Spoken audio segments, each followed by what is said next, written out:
الحمد لله نحمده ونستعينه ونستغفره ونؤمن به ونتوكل عليه ونعوذ بالله من شرور أنفسنا ومن سيئات أعمالنا من يهده الله فلا مضل له ومن يضلله فلا هادي له ونشهد أن لا إله إلا الله الحي القيوم الذي لا تأخذه سنة ولا نوم ونشهد أن لا إله إلا الله وحده لا شريك له ونشهد أن سيدنا وسندنا وحبيبنا وحبيب قلوبنا ومحبوبنا ومرشدنا ومولانا محمدا عبد الله ورسوله الذي أكمل الله به قصر النبوة أي ختم الله به النبوة وحكم أن لا نبي بعده وأعلن في القرآن بالبرهان الذي أرسله بالحق بشيرا ونذيرا وداعيا إلى الله بإذنه سراجا وقمرا منيرا أما بعد فقد قال الله تبارك وتعالى في كلامه المجيد والفرقانه الحميد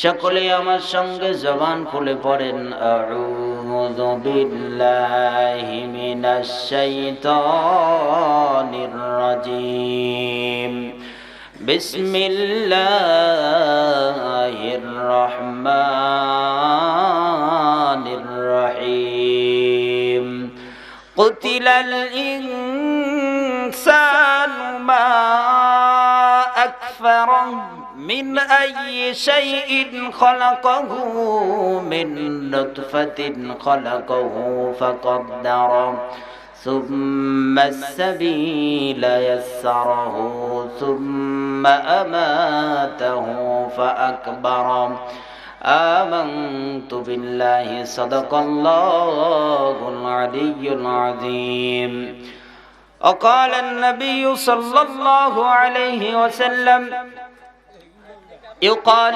لصاحب القرآن اقرأ وارتق ورتل كما كنت ترتل في الدنيا فإن منزلك عند آخر آية تقرأها إن الله وملائكته يصلون على النبي يا أيها الذين آمنوا صلوا عليه وسلموا تسليما اللهم صل على سيدنا ونبينا وشفيعنا وحبيبنا ومولانا محمد صلى الله عليه وعلى آله وأصحابه وبارك وسلم اللهم صل على سيدنا ونبينا وشفيعنا وحبيبنا ومولانا محمد صلى الله عليه وعلى آله وأصحابه وبارك وسلم بلغ العلا بكماله كشف الدجى بجماله حسنت جميع خصاله صلوا عليه وآله بلغ العلا بكماله كشف الدجى بجماله رہے میرے مسکن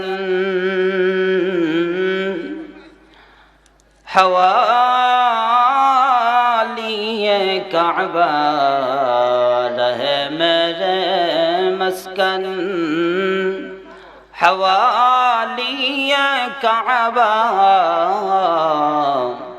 بنے میرے مدفن دیار مدینہ بلغ العلا بکمالہ کشف الدجى بجمالہ حسنت جمیع خصالہ صلوا علیہ وآلہ ভাইরা আমার, আমি আপনাদের সামনে কোরআনুল কারীম থেকে সূরা আবাসা 17 নম্বর আয়াত থেকে কয়েকখানা আয়াত তেলাওয়াত করেছি। রাসূল আরবীর অসংখ্য হাদিস থেকে ছোট্ট একটা হাদিস তেলাওয়াত করেছি। এই আয়াত এবং হাদিসের উপরেই দু চারটি কথা বলার ইরাদা করেছি। সূরা আবাসার মধ্যে আল্লাহ রাব্বুল আলামিন মানুষদেরকে ডাক দিয়ে বলতেছেন কুতিলাল ইনসান, মানুষগুলো ধ্বংস হয়ে যাক। মা আকফার, মানুষগুলো বড়ই অকৃতজ্ঞ, এর জন্য মানুষ ধ্বংস হয়ে যাক। তার মনিবের সাথে বড়ই অকৃতজ্ঞ মানুষ। আল্লাহ রাব্বুল আলামিন এই কথাগুলো বড় আক্ষেপ, বড় দুঃখ, গোসা করে মানুষের উপরে এই কথাগুলো বললেন। ধ্বংস হয়ে যাক, মানুষেরা বড় নিমক হারাম। নিমক হারাম বুঝেন? নিমক হারাম বুঝেন? ফার্সিতে একটা কথা আছে, প্রবাদ আছে, নিমক খরদি নিমক দ্বারা সে কুস্তি। অর্থাৎ নুনের বাটি যায়, নুন খাইছে, নুন খায়া নুনের বাটিটা গুণ তো গায়ে নাই, বাটিটা ভেঙে দিয়ে গেছে। বুঝতে পারছেন এটাকে কি বলে? নিমক হারাম। তো মানুষেরা মা আকফার, মানুষেরা বড়ই নিমক হারাম। এখন আয়াতগুলোর নাজিল হয়েছে দুইটা মানুষকে কেন্দ্র করে। একজনের নাম উতবা আর একজনের নাম উতাইবা। এই দুজনকে কেন্দ্র করে আয়াতগুলো নাজিল হয়েছে। উতবা আর উতাইবা হলেন, এরা দুইজন হইল আবু লাহাবের সন্তান। আবু লাহাবরে চিনছেন? নবীজির বিশ্ব নবী সরকারে মদিনা মুহাম্মদুর রাসূলুল্লাহ সাল্লাল্লাহু আলাইহি ওয়াসাল্লামের আপন চাচার নাম আবু লাহাব। এই আবু লাহাবের দুইটা সন্তানের নাম উতবা আর উতাইবা। এই আবু লাহাবের দুই সন্তানকে কেন্দ্র করে আয়াতগুলো নাজিল হয়েছে। সর্বপ্রথমে আমি বলতে চাই, আবু লাহাব ওই ব্যক্তির নাম যেই ব্যক্তির নাম ছিল আব্দুল উজ্জা। কি নাম ছিল? আবু লাহাবের আসল নাম আবু লাহাব নয়, আবু লাহাবের আসল নাম হইল আব্দুল উজ্জা। আবুল শব্দের অর্থ হলো পিতা, মানে আব্বা। আর লাহাব, লাম হা বা, এই তিনটা অক্ষর দিয়ে যে লাহাব শব্দ, এই লাহাব শব্দের অর্থ হইল আগুনের মাথা। আগুনের কালারটা হইল গোল্ডেন কালার, আর আগুনের মাথার কালারটা হইল লাল। অর্থাৎ এক কথায় ওই লাল টুকুরে বলে লাহাব। মোট কথায় আসলো যে এক কথায় দুইটা মিলা হয় লালের বাপ, লালের আব্বা। আবু লাহাবকে আল্লাহ রাব্বুল আলামিন জমিনের বুকে, পৃথিবীর বুকে তিনটা নিয়ামত দান করেছিলেন। এক নাম্বার, আবু লাহাবকে অনেক সৌন্দর্যতা দিয়ে আল্লাহ রাব্বুল আলামিন দুনিয়াতে পাঠাইছিলেন। এখন বলেন দেখি, আপনাদেরকে একটা প্রশ্ন করি, সৌন্দর্য যিনি দিয়েছেন তার নাম কি? বলেন দেখি, ইচ্ছা করলেই কি কোনো মানুষ সৌন্দর্য, নিজের সৌন্দর্য নিজে ফুটায় তুলতে পারে? কালা মানুষ যেটা, এই কালা মানুষ আপনি কি বোঝেন যে কালা মানুষটারে, এই যে আমি কালা, আর এই কালা মানুষটারে যদি প্রতিদিন সকালবেলা বরফ ঘষা হয়, তাহলে কি এই কালাটা কি ধলা হওয়ার সম্ভাবনা আছে? সম্ভাবনা নেই। তার মানে সৌন্দর্য যিনি দিয়েছেন তার নাম কি? তার নাম হলো আল্লাহ। এখন দেখবেন আমাদের সমাজে কিছু মানুষ আছে, তারা তো আল্লাহর এই বিধানটা, আল্লাহর এটা মানতেই তো চায় না। এরা বলতেছে কি, আমি নিজে নিজে সুন্দর হব, এর জন্য করছে কি, দাড়িটারে সুন্দর করে কামাইছে। আছে না নাই? দাড়িটারে কামায়া সুন্দর হইতে চায়। আবার দেখবেন আয়নার সামনে গিয়ে দাঁড়াইছে, আয়নার সামনে দাঁড়ায়া চুনু দেয়, চুনু দিয়ে আবার সামনে দাঁড়ায়া চিন্তা করতেছে, হায় হায় দাড়ি কামাইছি, আমার মুখের মধ্যে কোনো দাগ নাই, কোনো স্পট নাই, একটা দাড়িও নাই আমার মুখের মধ্যে। ওর ভাব সাব দেখে বোঝা যায়, মনে হয় যে ও মনে মনে বলতেছে, আমি যে আয়নার সামনে দাঁড়ায় আমার চেহারাটা দেখি, আমার চেহারা এত সুন্দর, আমারে দেখলে কে না বলবে আই লাভ ইউ? বলেন আছে না নাই? এটা গেল পুরুষ। আর মহিলার দিকে তাকাবেন, আমাদের সমাজের এমন একটা অবস্থা এখন এসেছে যে চেহারা একটু মহিলার সুন্দর, মেয়েটার চেহারা একটু সুন্দর, কি করবো হ্যাঁ দিশাই পায় না। ঠিক কিনা কন? দিশাই পায় না। অথচ সৌন্দর্য যিনি দিয়েছেন তার নাম, এদের বলা উচিত ছিল, আয়নার সামনে দাঁড়িয়ে বলা উচিত ছিল, রব্বুল আলামিন আমার চেহারাটারে তুমি এত সুন্দর করে বানাইছো মালিক, এত সুন্দর করে তুমি আমার চেহারাটারে বানাইছো আল্লাহ, ও মাওলা, যেমন করে তুমি আমার সুন্দর চেহারা দিয়েছো, এমন করে তুমি আমার চরিত্রটারেও সুন্দর বানায়া দাও।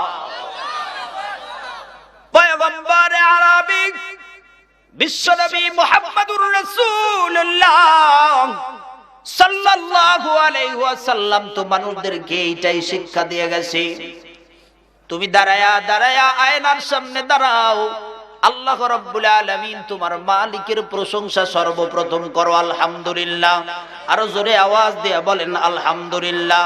সর্বপ্রথম তুমি তোমার মালিকের প্রশংসা করো, তারপরে তুমি এইটা বলো যে মাওলা, যেমন করে তুমি আমার সুন্দর চেহারা দিয়েছো আল্লাহ, এত সুন্দর চেহারা তুমি দান করেছো, এত সুন্দর করে আমার চরিত্রটারেও তুমি সুন্দর বানায়া দাও। কিন্তু এইটা কি আমাদের সমাজের মানুষ করে? জোরে বলেন, এইটা করে না। মহিলা একটু সুন্দর, কি করবে দিশাই পায় না, এমনিতেই সুন্দর, আবার সুন্দরীর প্রতিযোগিতায় না পড়ছে কি টাইট ফিট কাপড়, সুস পায়জামা,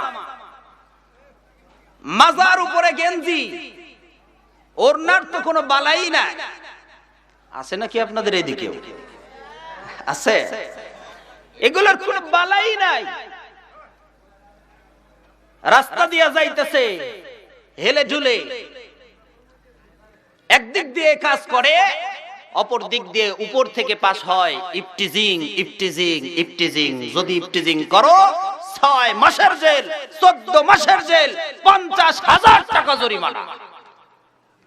আমি বলি মিয়া, বিড়ালের নাকের ডগায় যদি তুমি সুটকি টানায়া বিড়ালের সামনে যায় যদি কও বিড়াল মশাই খবরদার সুটকি কিন্তু খাবা না, কক্সবাজার থেকে 1200 টাকা কেজি রূপচাঁদার শুটকি কিনে আনছে, 1 কেজি শুটকি নিয়ে আসছে, নিয়ে এসে বাড়িতে সুন্দর করে বিড়াল একটা পালে, পোষা বিড়ালটারে ডাক দিয়ে বলতেছে এদিকে আয় বাবা, সামনে আসছে, শুটকি রেপিট ওপিট নাকের ডগায় ধরে নিয়ে বলতেছে, দেখ 1200 টাকা কেজি, খবরদার এই শুটকির দিকে যেন তোর নজর না যায়। বিড়ালের সামনে এই নসিহত করলেন, যদি যায় 50টা বেতের বাড়ি দেব, 6 মাস ঘরের মধ্যে জেলখানায় আটকায় রাখবো। আইন পাশ করলেন মালিক, সুন্দর করে রাইখা চলে গেছে।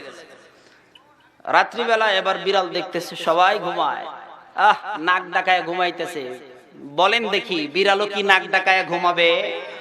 বিসমিল্লাহ রাইখাই খাইছে। বিসমিল্লাহ কর টাইম নাই, আগে খায়া লই পরে চিন্তা ভাবনা করব। বিসমিল্লাহ ছাইরা খাইছে। খাওয়ার পর সকাল হয়ে গেছে, এবার মালিক উঠে এসে কয়, হাইরে আমার 1200 টাকার শুটকি কই গেল? বিড়াল 1200 টাকা দিয়ে 1 কেজি শুটকি নিয়ে আইছি, তুমি সব খায়া ফেললা। তোমার কিন্তু খবর আছে, এত বড় নিমক হারামি করলি বেটা আমার লগে। এতদিন পর্যন্ত তোরে পাললাম পোষলাম, এত বড় নিমক হারামি আমার লগে করতে পারলি বেটা? তবে শোন, যদি তোরে ধরতে পারি 50টা বেতের বাড়ি দেব, 6 মাসের জেল দেব। বিড়াল উপর থেকে মুছে তাও দেয় আর ডাক দিয়ে কয়, গাধার বাচ্চা গাধা, আমার সামনে আমার নাকের ডগায় তোরে শুটকি ধরতে কইছে কে? কথা ঠিক কিনা? আমার নাকের ডগায় তোরে শুটকি ধরতে কইছে কে? আমার নাকের ডগায় যদি তুমি শুটকি না চাও আর আমার নামে যদি তুমি আইন পাশ করো 50টা বেতের বাড়ি 6 মাস জেল, কসম আল্লাহর, শুনে রাখো মালিক, আমার যদি 50টা বেতের বাড়ি আর 6 মাসের জেল হয়, তাহলে তোমার উচিত, তোমার সাজা হওয়া উচিত 150টা বেতের বাড়ি আর 1 বছরের জেল। কারণ অন্যায় করছো তুমি, আমার নাকের ডগায় আগে শুটকি লাচাইছো, এর কারণে তোমার 150 বেতের বাড়ি আর 1 বছরের জেল হওয়া উচিত। জোরে কোন কথা ঠিক কিনা? বাইরা এখন রাস্তা দিয়ে এইটা যায় আর উপর থেকে খালি আইন পাস হয়, খবরদার আমার দেশের কোন মেয়েকে ইফটিজিং করা যাবে না, ইফটিজিং করা যাবে না। আল্লাহর কসম করে আমি আজকের আপনাদের এই নারায়ণগঞ্জের এখান থেকে বললাম, কসম আল্লাহর, যতদিন পর্যন্ত কোরআন সুন্নাহ দিয়ে বাংলাদেশকে পরিচালনা না করা যাবে, যতদিন পর্যন্ত কোরআন সুন্নাহ বিরোধী আইন সবকিছু বাতিল করে কোরআন সুন্নাহর পর্যায়ে এসে কোরআন সুন্নাহ দিয়ে দেশ পরিচালনা না করা যাবে, যতদিন পর্যন্ত যুবকদের কলিজার ভিতরে কোরআন সুন্নাহ না ঢুকানো যাবে, এতদিন পর্যন্ত ইফটিজিং এর আইন পাস করে কোনদিনও ইফটিজিং বন্ধ করা যাবে না। জোরে বলেন কথা ঠিক কিনা? ইফটিজিং যদি বন্ধ করতে হয় আগে কোরআন সুন্নাহ ও যুবকের কলিজার ভিতরে ঢুকাও, কসম আল্লাহর, জিন্দেগি চলে যাবে। কোনদিন কুনজর দিয়ে একটা মহিলার দিকেও যুবক তাকাবে না। জোরে বলেন কথা ঠিক কিনা? আপনি ইফটিজিং পাস করতেছেন, যাই হোক, এখন বলেন দেখি, সৌন্দর্য দেনেওয়ালা যিনি, তার নাম আবু লাহাবকে আল্লাহ রাব্বুল আলামিন সৌন্দর্য দিয়েছেন 1 নাম্বার। 2 নাম্বার, কথাগুলো মনে রাখবেন, 2 নাম্বার, ধন সম্পদ আবু লাহাবের এতই হয়েছিল, ধন সম্পদ এতই হয়েছে যে ধন সম্পদ নিয়ে আবু লাহাব বেপরোয়া হয়ে গেছে। 3 নাম্বার, আবু লাহাবের আওলাদ ছিল বেশি, ছেলে সন্তান ছিল আবু লাহাবের বেশি। আল্লাহ তাআলা এই তিনটা নেয়ামত আবু লাহাবকে দান করেছে। এবার আল্লাহ রাব্বুল আলামিন বিশ্ব নবী পয়গম্বরে আরবি মুহাম্মদুর রাসূলুল্লাহ সাল্লাল্লাহু আলাইহি ওয়াসাল্লামকে আল্লাহ রাব্বুল আলামিন ডাক দিয়ে বললেন, হাবিব, আর ঘরের মধ্যে বসে থাকার কোনো প্রয়োজন নাই পয়গম্বর, এবার যান আপনি মানুষের সামনে চলে যান, মানুষের সামনে গিয়ে এবার আপনি জবান খুলে বুক খুলে মুখ খুলে মানুষের সামনে বলে দেন, লা ইলাহা ইল্লাল্লাহু মুহাম্মাদুর রাসূলুল্লাহ। আল্লাহর নবী পয়গম্বরে আরবি বিশ্ব নবী মুহাম্মাদুর রাসূলুল্লাহ সাল্লাল্লাহু আলাইহি ওয়াসাল্লাম পাহাড়ের চূড়ায় দাঁড়াইছেন, পাহাড়ের চূড়ায় দাঁড়ায় মানুষদেরকে ডাক দিতেছে, রে মক্কার কুরাইশরা, এ আবু লাহাব, এ আবু জেহেল, তাড়াতাড়ি দিকে আয়। বিশ্বনবী সাল্লাল্লাহু আলাইহি ওয়াসাল্লামের গলার আওয়াজ পেয়ে সব মানুষগুলো নিচে এসে জড়ো হইতেছে। আল্লাহর নবী এবার ডাক দিয়ে বলে, রে মক্কাবাসীরা শুনে রাখো, যদি হাসরের ময়দানে নাজাত যদি পেতে চাও, হাসরের ময়দানে যদি নাজাত পেতে চাও, জাহান্নাম থেকে যদি মুক্তি পাইতে চাও, আমি পয়গম্বর তোমাদেরকে যা বলি এই কথাগুলো তোমরা শুনে নাও। এক কথায়, সংক্ষিপ্ত কথায়, এক কথায় বলো, লা ইলাহা ইল্লাল্লাহু মুহাম্মাদুর রাসূলুল্লাহ সাল্লাল্লাহু আলাইহি ওয়াসাল্লাম। এ কথা যখন পয়গম্বর আরবি পাহাড়ের চূড়ায় দাঁড়ায়া দাঁড়ায়া বললেন, আবু লাহাব দুই হাতে দুইটা পাথর নিয়েছে, দুই হাতে দুইটা পাথর নিয়ে পয়গম্বরের দিকে আগায়া যায়। পয়গম্বরের দিকে আগায়া গিয়ে আবু লাহাব ডাক দিয়ে বলতেছে, তাব্বাল্লাকা ইয়া মুহাম্মদ আলিহাদা জামাতানা। মুহাম্মদ রে, এই জন্যই কি তুমি আমাদেরকে এখানে একত্রিত করছো? এ মুহাম্মদ, ভালো করে শুনে রাখ, তোর কথা তো আমরা মানি না। কোন আল্লাহ টাল্লাহর কথা কস, ওই আল্লাহ টাল্লাহর কথাও আমরা মানি না। জোরে জোরে কর নাউযুবিল্লাহ। অবজ্ঞার সুরে বলে পয়গম্বর বিশ্বনবী মুহাম্মাদুর রাসূলুল্লাহ সাল্লাল্লাহু আলাইহি ওয়াসাল্লামের সামনে অবজ্ঞার সুরে বলে, দুই হাতে দুইটা পাথর নিয়েছে, পয়গম্বরে আঘাত করবে। জোরে কর নাউযুবিল্লাহ। যেমনে বলছে তাব্বাল্লাকা ইয়া মুহাম্মদ, ধ্বংস হরে মুহাম্মদ, আল্লাহ রাব্বুল আলামিন ডাক দিয়ে বলে, হাবিব আপনার বিরুদ্ধে আসে নাই পয়গম্বর, ও দোস্ত আমার, আপনার বিরুদ্ধে আবু লাহাব আসে নাই, ও যেন আমি আল্লাহর বিরুদ্ধে আসছে। জোরে কর নাউযুবিল্লাহ। আপনার বিরুদ্ধে আসে নাই পয়গম্বর, ও যেন আমি আল্লাহর বিরুদ্ধে আসছে। ওরে এত বড় সাহস, আপনাকে বলে ধ্বংস হয়ে যা। না, আপনি ধ্বংস হবেন না। তাব্বাত ইয়াদা আবি লাহাব। জোরে কর আল্লাহু আকবার। আপনি ধ্বংস হবেন না। তাব্বাত ইয়াদা আবি লাহাব, আবু লাহাবের দুই হাত ধ্বংস হোক। কোন দুই হাত? যে দুই হাত দিয়ে পয়গম্বরে আঘাত করার জন্য চিন্তা করেছে। জোরে কোন সুবহানাল্লাহ। এত বড় সাহস রে আবু লাহাব, এত বড় সাহস, আমার পয়গম্বর তুমি আঘাত করতে যাও। তুমি জানো না আমি আমার পয়গম্বরকে কতটুকু মহব্বত করি। আমি আল্লাহরে যদি কেউ গালি দেয়, আমি আল্লাহ সেইটা বরদাস্ত করে নেই। আমি মালিকের যদি কেউ অপবাদ দেয়, আমি আল্লাহ সেইটা সহ্য করতে পারি। কিন্তু শুনে রাখ, আমার পয়গম্বরকে যদি কেউ আঘাত করে, আমি আল্লাহ এইটা সহ্য করতে পারি না। তাব্বাত ইয়াদা আবি লাহাব ওয়া তাব্বা, ধ্বংস হয়েও গেছে আবু লাহাব, ধ্বংস হয়েও গেছে। জোরে কোন সুবহানাল্লাহ। ধ্বংস হইছে নি? কেমনে ধ্বংস হইছে? তাফসীরের মধ্যে আসছে, কয়েকটা তাফসীর খুলে দেখেছি, তাফসীরের মধ্যে আসছে আবু লাহাবের ইন্তেকালের সময় এমন একটা অবস্থা হয়েছে। আবু লাহাবের বিবির নাম হলো উম্মে জামিল। আবু লাহাব যখন ইন্তেকাল করে, এমন একটা অবস্থা দাঁড়ায় গেছে, গলার মধ্যে আবু লাহাবের একটা ফোড়া বের হইছে। ফোড়া চিনেন নি? ফোড়া চিনেন? ফোড়া বের হইছে আবু লাহাবের গলার মধ্যে একটা। যেমনে ফোড়া বের হইছে, এখন আবু লাহাবের বিবি ডাক দিয়ে কয়, উম্মে জামিল তার নাম, ডাক দিয়ে কয়, ও উতবা, ও উতাইবা, আবু লাহাবের তো গলার মধ্যে ফোড়া, না জানি আবু লাহাব এখন ইন্তেকাল করবে, আর ওর ফোড়াগুলো আমাদের গলার মধ্যেও আসবে। উতবারে, উতাইবারে, এ আমার কলিজার টুকরা সন্তানেরা, যা যা যা, আবু লাহাব রে তাড়াতাড়ি ঘর থেকে বের কর। ঘর থেকে বের করে ওরে জঙ্গলের মধ্যে নিয়ে যায় রাইখায়া। ধ্বংস হইছে নি? তিনটা নিয়ামত পেয়ে বেপরোয়া হয়ে গেছে। এক নাম্বার সুন্দর, দুই নাম্বার ধন সম্পদ, তিন নাম্বার ছেলে সন্তান বেশি, বেপরোয়া হয়ে গেছে তিনটা পায়া।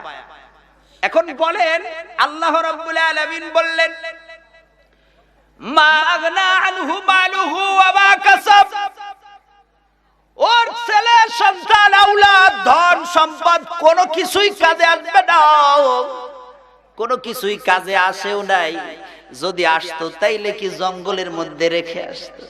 কথা কন, যদি কাজে আসতো তাইলে জঙ্গলের মধ্যে শেষ জিন্দেগি এরকম হইতো না, জঙ্গলের মধ্যে যাইতো না। জঙ্গলের মধ্যে রাইখা আসছে, একটা মানুষ যাবে, দেখতে যাওয়ার মতো কোনো মানুষ নাই। কিসের ধন সম্পদ, কিসের সৌন্দর্য? আজকে যারা সৌন্দর্যের বড়াই করতেছো, ধন সম্পদের বড়াই যারা করো, ছেলে সন্তান 10টা হইছে, তোমার লাঠির জোরের অহংকারে, লাঠির বলে এলাকার মধ্যে তোমার উপর দিয়ে কথা বলা যায় না। কথা বলো, তোমার সম্পদ, তোমার লাঠির জোর কেড়ে নিতে মালিকের কি 1 মিনিট সময় লাগবে? জোরে বলেন লাগবে? 1 মিনিট সময় লাগবে না, তোমার সব কিছু আলাপ করে দেবে, ধ্বংস করে দেবে। এই সম্পদের মালিক, এই নেতা, এই খেতা, তুমি যা কেন না হও, আমার মালিকের কাছে 1 সেকেন্ডের মধ্যে সব কিছু ধূলিসাৎ হয়ে যায়। জোরে বলেন কথা ঠিক কিনা? কোনো কিছুর কোনো দাম নাই আমার মালিকের কাছে, আমার মালিকই সব চাইতে দামি। গলার মধ্যে যেমনি ফোড়াটা বের হইছে, জঙ্গলের মধ্যে রাইখা চলে আসছে। কয়েকদিন চলে যায়, খাবারও কেউ দেয় না, কেউ কিছুই দেয় না। এমন একটা অবস্থা হয়েছে,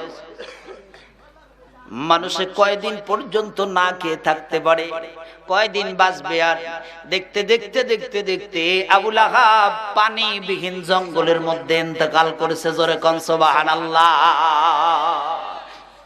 কার উপরে হাত উঠাইছো? বিশ্বনবী পয়গম্বরের উপরে হাত উঠাইছো? এত বড় সাহস কে দিয়েছে তোকে?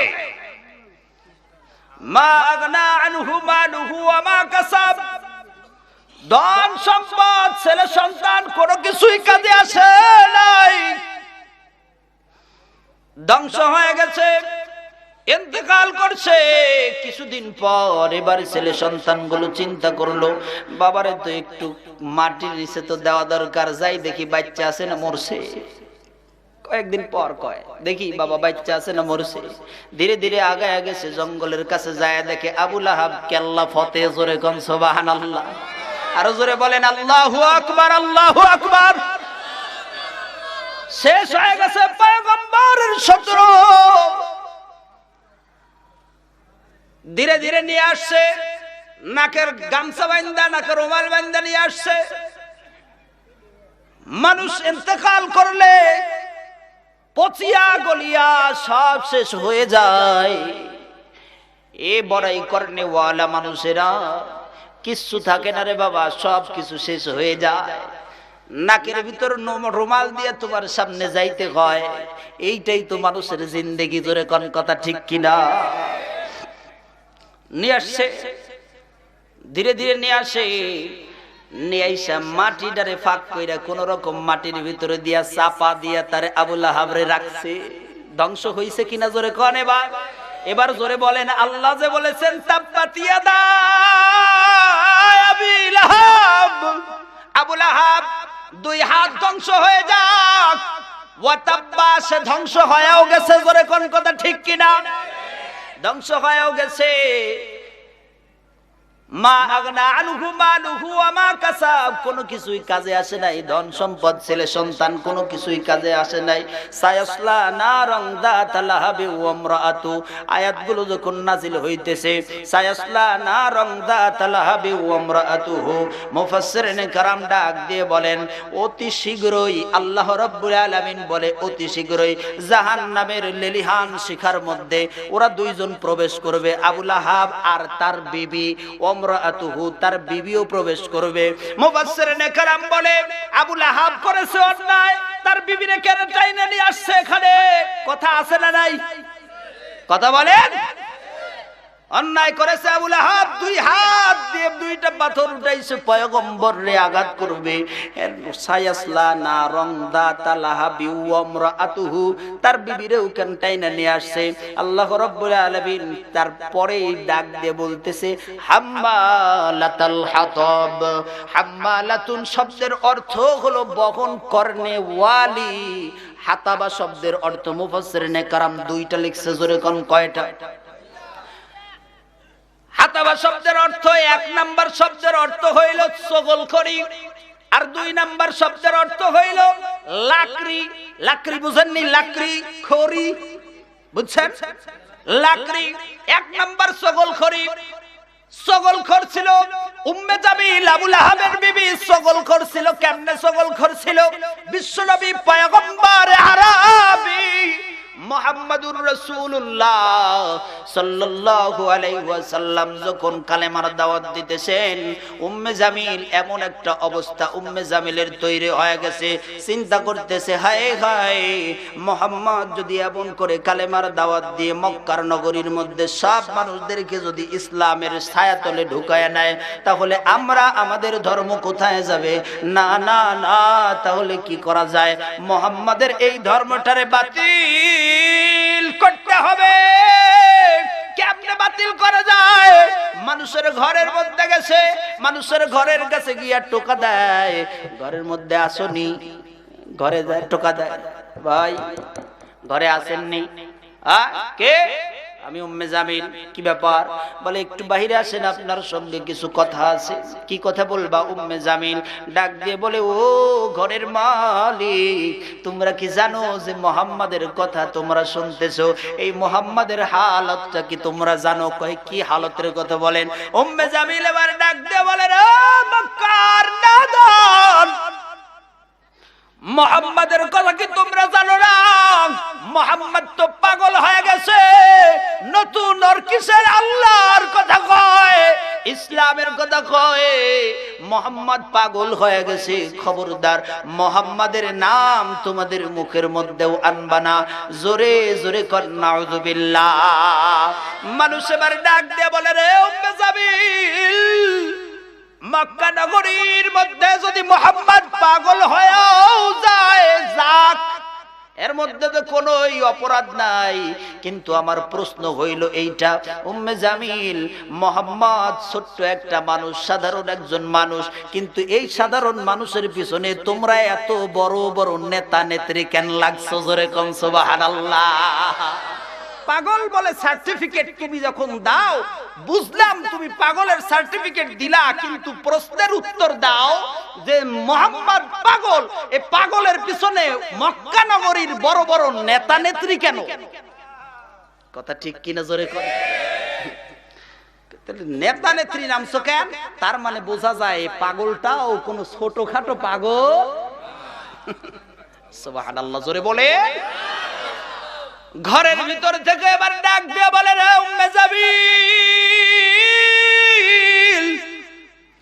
তুমি যখন বলছো মুহাম্মদ পাগল, মক্কা নগরীতে যতদিন হলো বসবাস করি, মুহাম্মদ রে যতদিন হলো দেখেছি, লাত মানত উজ্জা হবল লক্ষ্মী দুর্গা সরস্বতী কালী কুল সমতেত্ব, এতগুলোর কসম করে বলি কোনদিন মুহাম্মাদের জবান থেকে একটা মিথ্যা কথা শুনি না। আরো জোরে বলেন আল্লাহু আকবার। এতদিন পর্যন্ত কোনদিন যার জবান থেকে একটা মিথ্যা কথা বের হলো না, কি হলো রে? এখন হঠাৎ করে মুহাম্মদ কেমনে পাগল হয়ে গেল বুঝে আসতেছে না। উম্মে জামিল রে, তারপরেও তুমি যখন বলছো, তাহলে তো পাগলের চেহারা না দেখে আমি আর মন ঠিক করতে পারতেছি না। যাই যাই দেখি একটু পাগলের চেহারাটা একটু দেখা দরকার। জোরে আওয়াজ দিয়া জোরে জোরে কোন সুবহানাল্লাহ বলতেছে। তাহলে পাগলের চেহারা দেখতে কোথায় যায়, কোথায় পায় পাগলটারে? একজন জিজ্ঞাসা করে ডাক দিয়ে কয়, যাও খানায় কাবার সামনে চলে যাও।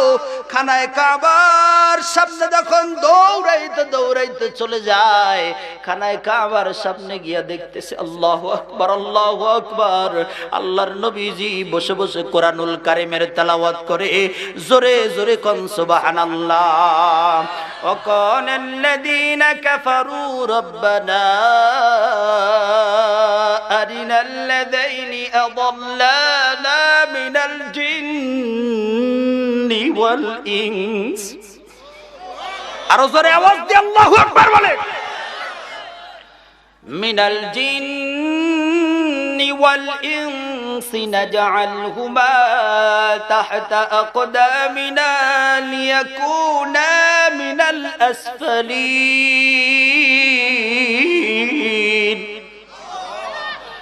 إن الذين قالوا ربنا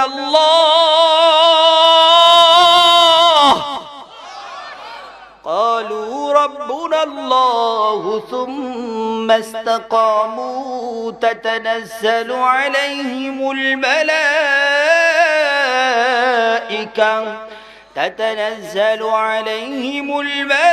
الملائكة ألا تخافوا ولا تحزنوا وأبشروا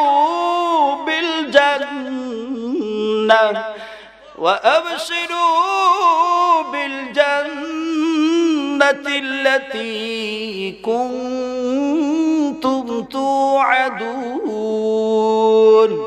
نحن أولياؤكم في الحياة الدنيا وفي الآخرة ولكم فيها ما تشتهي أنفسكم ولكم فيها ما تدعون نزلا من غفور رحيم। देखिए বসে বসে পয়গম্বর কোরআনুল কারীমের তেলাওয়াত করতেছে। জোরে বলেন সুবহানাল্লাহ। পয়গম্বর যখন কোরআনুল কারীমের তেলাওয়াত দূর থেকে তাকায়া দেখতেছে, খানায় কাবার সামনে পয়গম্বর বসে বসে কোরআনুল কারীমের তেলাওয়াত করে। কোরআনুল কারীমের তেলাওয়াত এত মধুর লাগে, তামাম পৃথিবীর মধ্যে যা কিছু আছে তার চাইতেও বেশি সুন্দর লাগে। বিশ্বনবীজির জবান থেকে যখন কোরআন শরীফ তেলাওয়াত শুনতেছে, সামনে দৌড়ায় গিয়েছে। দৌড়ায় গিয়া দেখে খানায় কাবার সামনে, খানায় কাবার সামনে, খানায় কাবার সামনে পয়গম্বর বসে বসে যখন তেলাওয়াত করে, পয়গম্বরের চেহারার আলো দিয়া খানায় কাবার ওয়ালটা আলোকিত হয়ে গেছে। জোরে কোন আল্লাহু আকবার। আর জোরে বলেন আল্লাহু আকবার। ওই আকাশের চন্দ্র তারা, ওই আকাশের রবি, আখি মেলে চেয়ে দেখে শুধুই তোমার ছবি। জোরে কোন মারহাবা। ওই আকাশের চন্দ্র তারা, ওই আকাশের রবি, আখি মেলে চেয়ে দেখে শুধুই তোমার ছবি। ওগো নবী দো জাহানে সবার সেরা তুমি, কল্পলোকে সারাক্ষণে খুঁজি তোমায় আমি, কল্পলোকে সারাক্ষণে খুঁজি তোমায় আমি। তোমার সুখে হাসে আমার জীবন সুখের পাখি, তোমার দুঃখে কান্দে আমার অশ্রু ভরা আখি। তোমার সুখে হাসে আমার জীবন সুখের পাখি, তোমার দুঃখে কান্দে আমার অশ্রু ভরা আঁখি, ওগো নবী দো জাহানের সবার সেরা তুমি, কল্পলোকে সারাক্ষণে দেখি তোমায় আমি, কল্পলোকে সারাক্ষণে দেখি তোমায় আমি। জোরে কোন মারহাবা।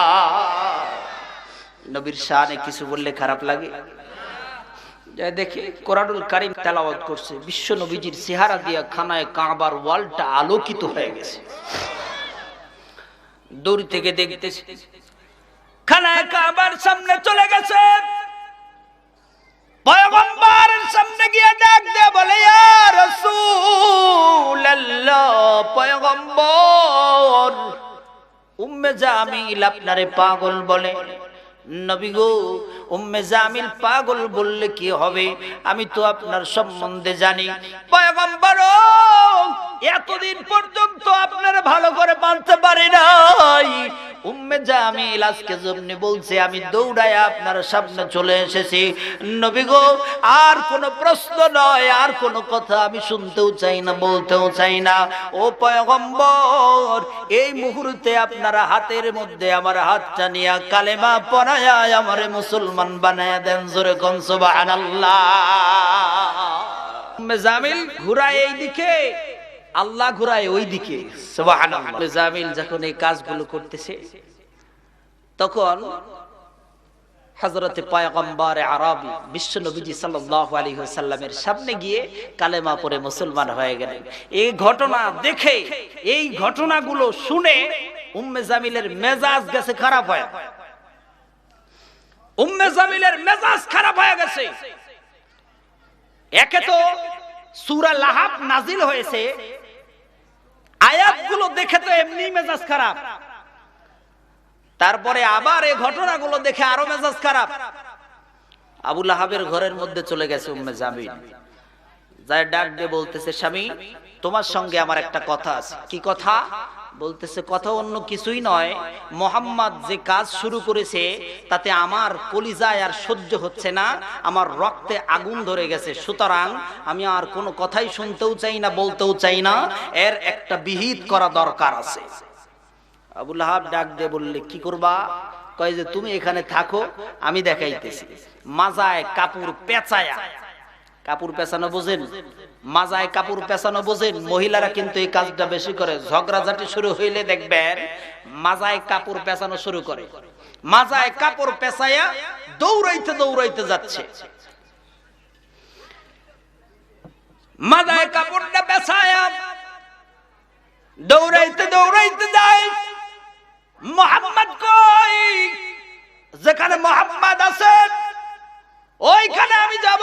মুহাম্মদ রে আমার বড় দরকার। চিন্তা করলেন মুহাম্মদ রে পাওয়া যায় এক জায়গায়, সেটা হলো মালিকের ঘরের সামনে, খানায় কাবার সামনে। দৌড়াইতে দৌড়াইতে খানায় কাবার সামনে যাইতেছে পয়গম্বর আরবি বিশ্বনবী মুহাম্মদুর রাসূলুল্লাহ সাল্লাল্লাহু আলাইহি ওয়াসাল্লাম বসে বসে কোরআন তেলাওয়াত করতেছে। ডান পাশে বসে আছে হযরতে আবু বকর।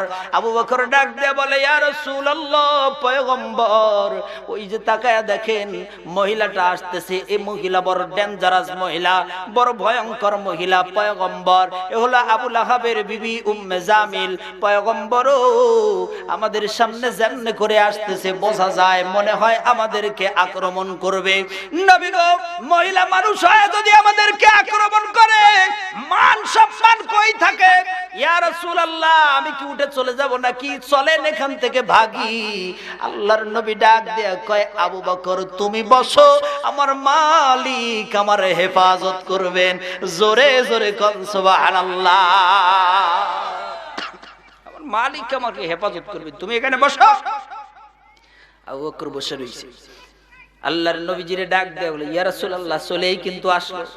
আসতে দাও। কি করব?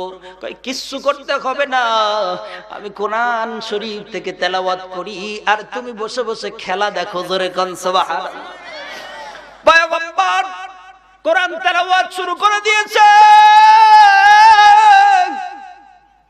নবী আমার কোরআন তেলাওয়াত করেন, আবু বকর বসে বসে কোরআন শরীফ তেলাওয়াত শুনতেছে। উম্মে জামিল দৌড়াইতে দৌড়াইতে সামনে আবু বকরের সামনে এসে ডাক দিয়ে বলি, আবু বকর ব্যাপার কি, একলা একলা তুমি কেন বসে রইছো? জোরে কোন সুবহানাল্লাহ। এই আবু বকর একলা একলা বসে রইছো কেন এখানে? মোহাম্মদ কই? হযরতে আবু বকর একবার তাকায়, কি রে নবী তো আমার বাম পাশে। ও কয় মোহাম্মদ কই? তার মানে ও তো নবীরে দেখে না। তাহলে যখন দেখে না তাহলে আমি বলতে যাবো কা? দেখেই না যেহেতু তাহলে আমি কমুকা? আমি কইতাম না। দেখেই না তাইলে আমি বলতে যাবো কেন? এ আবু বকর বল মোহাম্মদ কই? ওই মোহাম্মদ কই এইটা আমার কাছে জিগাও, খুঁজে নিতে পারো না? আমারে জিগাও কেন? খুঁজে নিতে পারো না তুমি? মোহাম্মদ কই আমারে কাও কা? ভাগ্য ভালো, নসিব আজকে ভালো, কপালটা ভালো, বাইচা গেছে। ও বুঝছি, আমারে দেখে আগেই ডরাইছে না, আমারে দেখে আগেই পালাইছে, বাইচা গেল। তবে আসলে বলিস যে আমার হাত থেকে রেহাই পাওয়া এত সহজ নয়। আল্লাহর নবীজি কোরআন শরীফ তেলাওয়াত করতেছে। উম্মে জামিল ধীরে ধীরে চলে যায়। আবু বকর একবার নবীর দিকে তাকায়, আবার উম্মে জামিলের দিকে তাকায়, একবার নবীর দিকে তাকায়, আবার উম্মে জামিলের দিকে তাকায়। যখন চলে গেছে আল্লাহর নবীজি সাল্লাল্লাহু আলাইহি ওয়াসাল্লামকে বলে, ইয়া রাসূলুল্লাহ আসেননি? আরে আবু বকর আসি মানে? এই তো আমি। কই নবী গো এটা কি হইলো? কিছু বুঝলাম না। কি হলো মানে? কই নবী আপনি কি দেখেন নাই? আমি দেখি নাই মানে আমি দেখবো না তুই দেখবি? আমি তো দেখি। জোরে কোন সুবহানাল্লাহ। কোন নবী উম্মে জামিল তো আসছিল এখানে, আয়েশা আপনারা দেখে নাই, ব্যাপার কি? আল্লাহর নবী পয়গম্বর বিশ্বনবী আল্লাহর দোস্ত ডাক দিয়ে বলে, রে আবু বকর তুমি কি কোরআন শরীফ তেলাওয়াত করো নাই?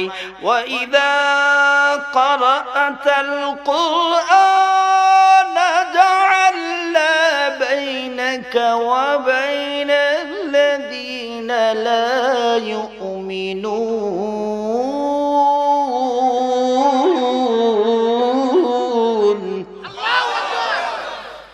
بينك وبين الذين لا يؤمنون بالآخرة حجابا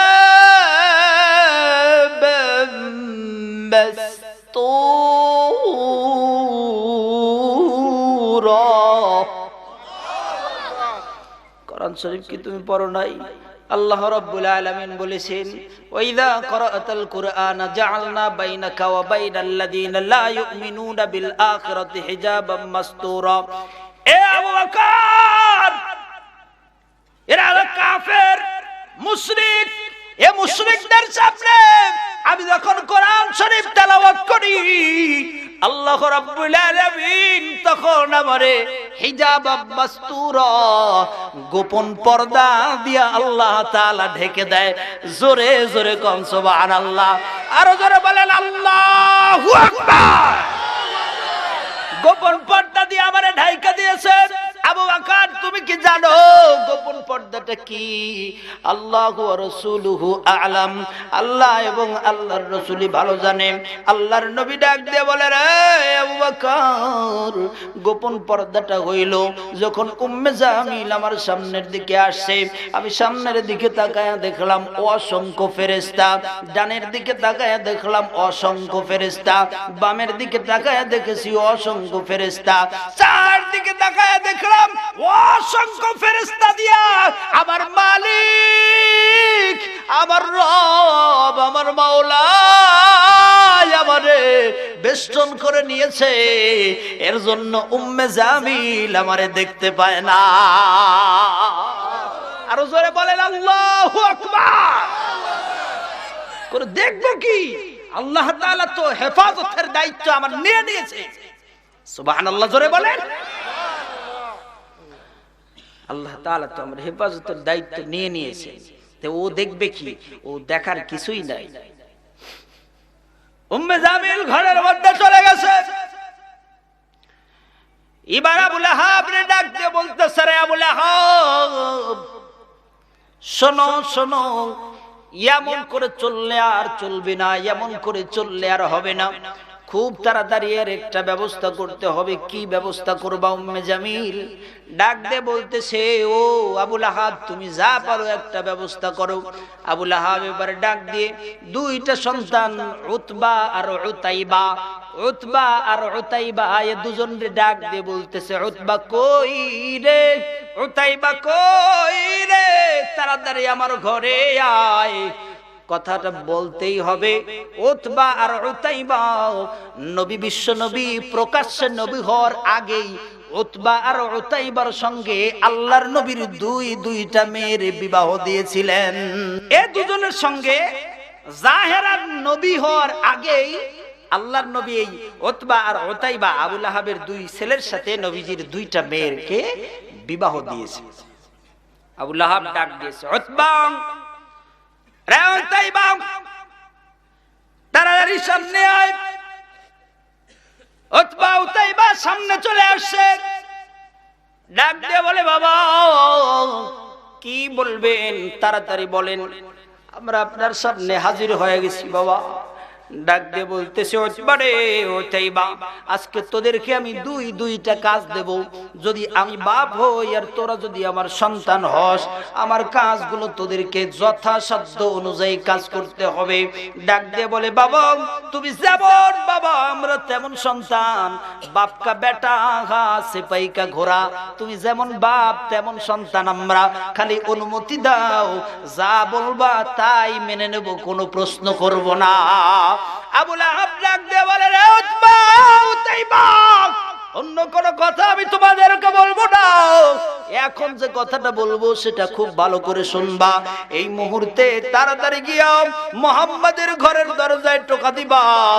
মুহাম্মাদের ঘরের ভিতরে ঢুইকা তোমরা দুই ভাই যে মুহাম্মাদের দুইটা মেয়ের বিবাহ করেছো, এক নাম্বার কাজ হইল তোমরা ঘরের ভিতরে ঢুকিয়াই মুহাম্মাদকে বলবা তোমার আল্লাহ টাল্লারে আমরা মানি না।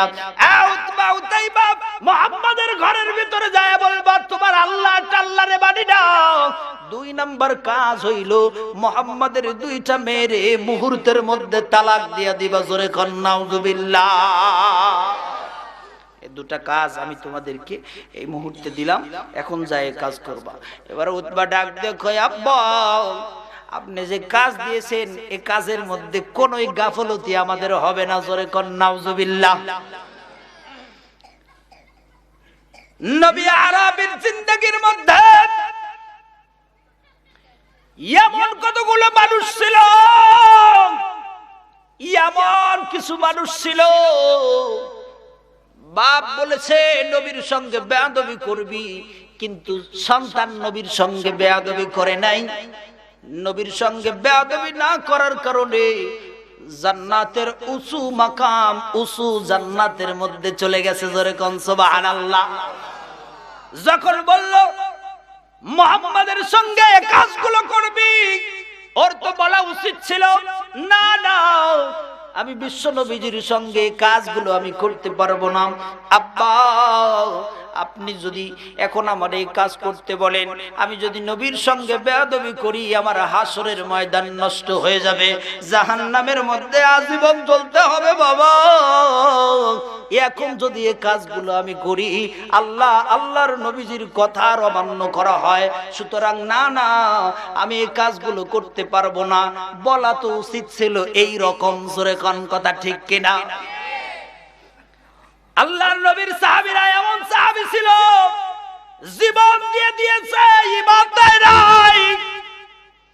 গভীর রাত আল্লাহর নবীজি হুজরা খানার দরজাটা খুলছে, হুজরার দরজা খুলিয়া সামনের দিকে তাকায় সামনের দিকে তাকায়া দেখে একজন মানুষ জীর্ণ শীর্ণ, শীতের রাত্রিতে জীর্ণ শীর্ণ বাঁকা হয়ে এমন করে দাঁড়ায় রয়েছে, জীর্ণ শীর্ণ হয়ে দাঁড়ায় রয়েছে। আল্লাহর নবী হুজরার ভিতর থেকে ডাক দিলেন, কে রে, তুমি ওখানে কেন এমন করে দাঁড়ায় রয়েছো? মাথাটা উপরের দিকে দিয়া ডাক দেয়া বলতেছে, আসসালাতু আসসালামু আলাইকা ইয়া রাসূলুল্লাহ। নবী গো, আমি হইলাম আব্দুল্লাহ। আল্লাহর নবী ডাক দিয়ে কয়, কোন আব্দুল্লাহ? তোমারে তো চিনতে পারলাম না বাবা। আল্লাহর নবীর ডাক দিয়ে কয়, ইয়া রাসূলুল্লাহ, ইয়া হাবিবাল্লাহ, আমি ওই আব্দুল্লাহ যার কিছুদিন আগে আপনি আপনার হাতের মধ্যে হাত দিয়া কালেমা পড়ায়া মুসলমান বানায় দিয়েছেন। আমি হইলাম ওই আব্দুল্লাহ যার নাম ছিল আব্দুল উজ্জা। আল্লাহর নবী ডাক দিয়ে বলতেছে, রে আব্দুল্লাহ, আমার আব্দুল্লাহর তো এই হালত হওয়ার কথা নয়। আমার আব্দুল্লাহর বাপ দাদার চাচাদের সম্পত্তির কোনো অভাব নাই। দিনের বেলায় যদি একটা পোশাক পরে আব্দুল্লাহ আমার কাছে আসতো, বিকেল বেলা আরেকটা পোশাক পরে আমার কাছে আসতো। আব্দুল্লাহ রে, কেমনে করে তোমার এই অবস্থা হইল বাবা, একটু জানতে চাই। আল্লাহর নবীর ডাক দিয়ে বলে, ইয়া রাসূলুল্লাহ, ইয়া হাবিবাল্লাহ, পয়গম্বর, আপনার দরবারে যখন এসেছি নবী গো, আপনার দরবার থেকে যখন বাড়িতে গেলাম, আমার চাচা আমার ডাক দিয়ে জিজ্ঞাসা করে, আব্দুল উজ্জা কোথায় গিয়েছিলাম? আমি ডাক দিয়ে বললাম, আর লুকাই নাই, না লুকায়া আমি আমার চাচার কাছে সরাসরি বলে দিয়েছি, চাচা আমি আমার বিশ্ব নবী সরকারে মদিনা, আমার কলিজার টুকরা পয়গম্বরের দরবারে আমি গিয়েছিলাম। আব্দুল উজ্জা, জানো মুহাম্মাদের দরবারে গেলে কি শাস্তি তোমার হইতে পারে? না, জানি না। ডাক দিয়ে বলতেছে, রে আব্দুল উজ্জা, মুহাম্মাদের দরজায় তোর যাওয়ার কারণে আমার সব সম্পত্তি থেকে তোরে আমি মাহরুম করে দেব, আমার সম্পত্তি থেকে তোরে ত্যায্য করে দেব, আমার বাড়ি থেকে তোরে বের করে দেব। ইয়া রাসূলুল্লাহ, আমার চাচার মুখের এই কথাগুলো আমি যখন শুনেছি, আমি সঙ্গে সঙ্গে আর সহ্য করতে পারি নাই, সঙ্গে সঙ্গে ডাক দিয়ে বলেছি, চাচা আমি আমার সব সম্পত্তি গুলো হারাইতে পারি, চাচা গো, আমি আমার বাড়ি হারাইতে পারি, টাকা হারাইতে পারি, পয়সা হারাইতে পারি, সব সম্পত্তি হারাইতে পারি, কিন্তু আমি আমার ঈমান হারা কখনো হইতে পারবো না। আরো জোরে বলেন। চাচা, আপনি আমার সব সম্পত্তি থেকে মাহরুম করে দেন, দুনিয়ার সব হারা হয়ে সর্বহারা আমি হইতে পারি, কিন্তু আমি ঈমান হারা হইতে পারবো না। আব্দুল উজ্জা, এই মুহূর্তে তুমি আমার বাড়ি থেকে বের হয়ে যাও। আব্দুল উজ্জা এবার বাড়ি থেকে বের হয়ে আসতেছে, আবার ডাক দিয়েছে পিছন থেকে, ডাক দিয়ে বলে, আব্দুল উজ্জা, তোমার পরনের যে লুঙ্গিটা আছে ওই লুঙ্গিটাও আমার টাকার কেনা, সুতরাং তুমি ওই লুঙ্গিটা আমারে দিয়ে তারপরে চলে যাও। আসলে চাচা এই কথাটা বলার পিছনে কারণ হইল, যুবক ছেলেটা লুঙ্গি যদি খুলিয়া যাওয়ার কথা কয়, তাহলে কমপক্ষে ইজ্জত সম্মানের ভয়ে লুঙ্গিটা খুলে যাবে না, বাড়ির ঘরের ভিতরে গিয়া মাথাটা নিচের দিকে দিয়ে বসে থাকবে, এটা ভাবছে। এই ভাইবা বলছে, তোমার লুঙ্গিটাও আমার টাকার কেনার লুঙ্গিটা দিয়ে যাও। আব্দুল্লাহ ডাক দেয়া কয়, নবী গো, যখন আমার কাছে আমার লুঙ্গিটা চেয়েছে, আল্লাহর কসম নবী একটা সেকেন্ড দেরি করি নাই, সঙ্গে সঙ্গে টান দিয়ে আমি লুঙ্গিটা খুলে দিয়েছি। টান দিয়ে যখন লুঙ্গিটাও খুলে দিয়েছি, যুবক ছেলে আমি উলঙ্গ হয়ে গেছি। ইয়া রাসূলুল্লাহ, ইসলামের জন্য আমি উলঙ্গ হয়ে গেছি। আমি চিন্তা করেছি, এখন না সামান্য সময়ের জন্য আমি উলঙ্গ হইতে পারি, কিন্তু এই উলঙ্গ যদি এখন না হই, হাসরের ময়দানে যদি আসামির কাঠগড়ায় দাঁড়ায়া যাই, হাসরের ময়দানে যদি আসামির কাঠগড়ায় দাঁড়ায় যাই, জাহান্নামের কয়েদি যদি হয়ে যাই, জাহান্নামের কাঠগড়ায় যদি আমি হাসরের ময়দানে দাঁড়ায় যাই, এখনকার চাইতে আরো লক্ষ লক্ষ গুণ শাস্তি সেদিন আমারে পাইতে হবে। না না না, দুনিয়ার সামান্য ইজ্জতের জন্য হাসরের ময়দানের লক্ষ ইজ্জত আমি বিলীন করে দিতে পারবো না। ইয়া রাসূলুল্লাহ, ও পয়গম্বর, আবার লুঙ্গিটা খুলে আমি তারে দিয়ে একদরে আমার মায়ের ঘরের দরজার কাছে গিয়েছি। মা গো, দরজাটা একটু খুইলা দাও। মা দরজা খুলছে, দরজাটা খুইলা যুবক ছেলের উলঙ্গ চেহারা দেখা চোখটারে এরকম করে ঢাকছে হাত দিয়া, চোখটারে ঢাকিয়া ডাক দিয়ে বলে, আব্দুল উজ্জা, তোমার এই হালত কেন বাবা? ডাক দিয়ে বলতেছে, মা, এর চাইতে কঠিন অবস্থাও যদি আমার সামনে আসে, সব অবস্থায় আমি মেনে নিতে পারবো, কিন্তু আমার কলিজার টুকরা নবীর দরজা ছাড়তে পারবো না। আর জোরে বলেন, আমার কলিজার টুকরা নবীর দরজায় আমি ছাড়তে পারবো না। মা গো, আপনার কাছে কি কোনো কাপড়ের টুকরা হবে? মা ঘরের ভিতরে থেকে এক টুকরা কাপড় দিয়েছে, ওই এক টুকরা কাপড় নিয়া ইয়া রাসূলুল্লাহ তাকায়া দেখে, আমি এক টুকরা কাপড় নিয়া কোন রকম ইজ্জতটা ঢেকিয়া আপনার দরজার সামনে এসে দাঁড়ায় রয়েছি। নবী গো, আপনারে আমি ডাক দেই নাই, পয়গম্বরের কষ্ট হবে। ইয়া রাসূলুল্লাহ, কোথাও আমি যাই নাই, আমি এইখানে আসছি, কারণটা জানেন? ও আব্দুল্লাহ, কি কারণ বল বাবা, কি কারণ? আল্লাহর নবীর চোখ দিয়ে করুণ ঘটনা শুনে টপ টপ করে বিশ্ব নবীর চোখ দিয়ে পানি পড়তেছে। আব্দুল্লাহ কান্দে, আল্লাহর নবীও কান্দে। আব্দুল্লাহ এবার ডাক দিয়ে বলে, নবী গো, আমি কেন এখানে আসছি আপনি কি জানতে চান? আল্লাহর নবী বলে, ও আব্দুল্লাহ, বলো বলো, কেন তুমি এখানে আসতে চাইছো? আব্দুল্লাহ এবার ডাক দেয়া বলে, নবী, কত জায়গায় আছে এলাকায়, কোথাও আমি যাই নাই, শীতের রাত্রিবেলায় কোন রকম ইজ্জতটা ঢাকিয়া দেখেন আপনার হুজরার সামনে আমি দাঁড়ায় রইছি। এই জন্য আমি জানি গো পয়গম্বর, রাত্রিবেলায় যদি আপনি একবার হুজরা শরীফ থেকে বের হন, আপনার চেহারাটা আমি আব্দুল্লাহ দেখার সঙ্গে সঙ্গে আমার সব দুঃখগুলো মুছে যাবে। নবী গো, আপনার চেহারা দেখার সঙ্গে সঙ্গে আমি আব্দুল্লাহর সব দুঃখ মুছে যাবে। ইয়া রাসূলুল্লাহ, এর জন্য আমি আপনার হুজরার সামনে এসে দাঁড়ায় রয়েছি।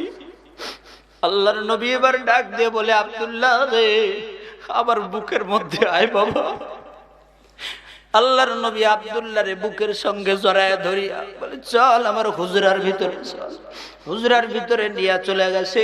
হুজরার ভিতরে যায় আব্দুল্লাহ রে এবার ডাক দিয়ে বলে, আব্দুল্লাহ তুমি একটু বসো বাবা, তোমার কাপড়ের ব্যবস্থা করি। কিতাব সাক্ষী দেয়, দুইটা কাপড়, পয়গম্বরের নিজের ব্যবহারের দুইটা কাপড় নিয়াও আব্দুল্লাহর সামনে এসে ডাক দিয়ে বলে, আব্দুল্লাহ, আমি পয়গম্বর যে কাপড় ব্যবহার করি, এই দুইটা কাপড় আমি তোরে হাদিয়া দিলাম। জোরে কোন সুবহানাল্লাহ। বিশ্বনবীর দুইটা কাপড় পাওয়া এত বড় সহজ কোন কাজ নয়। নবীর কাপড় হাদিয়া পাওয়া এটা কি সহজ কাজ? জোরে বলেন, সহজ? আব্দুল্লাহ চোখের পানি ফেলায় কাঁদতেছে। আল্লাহর নবী ডাক দিয়ে বলে, দুইটা কাপড় হাদিয়া দিলাম,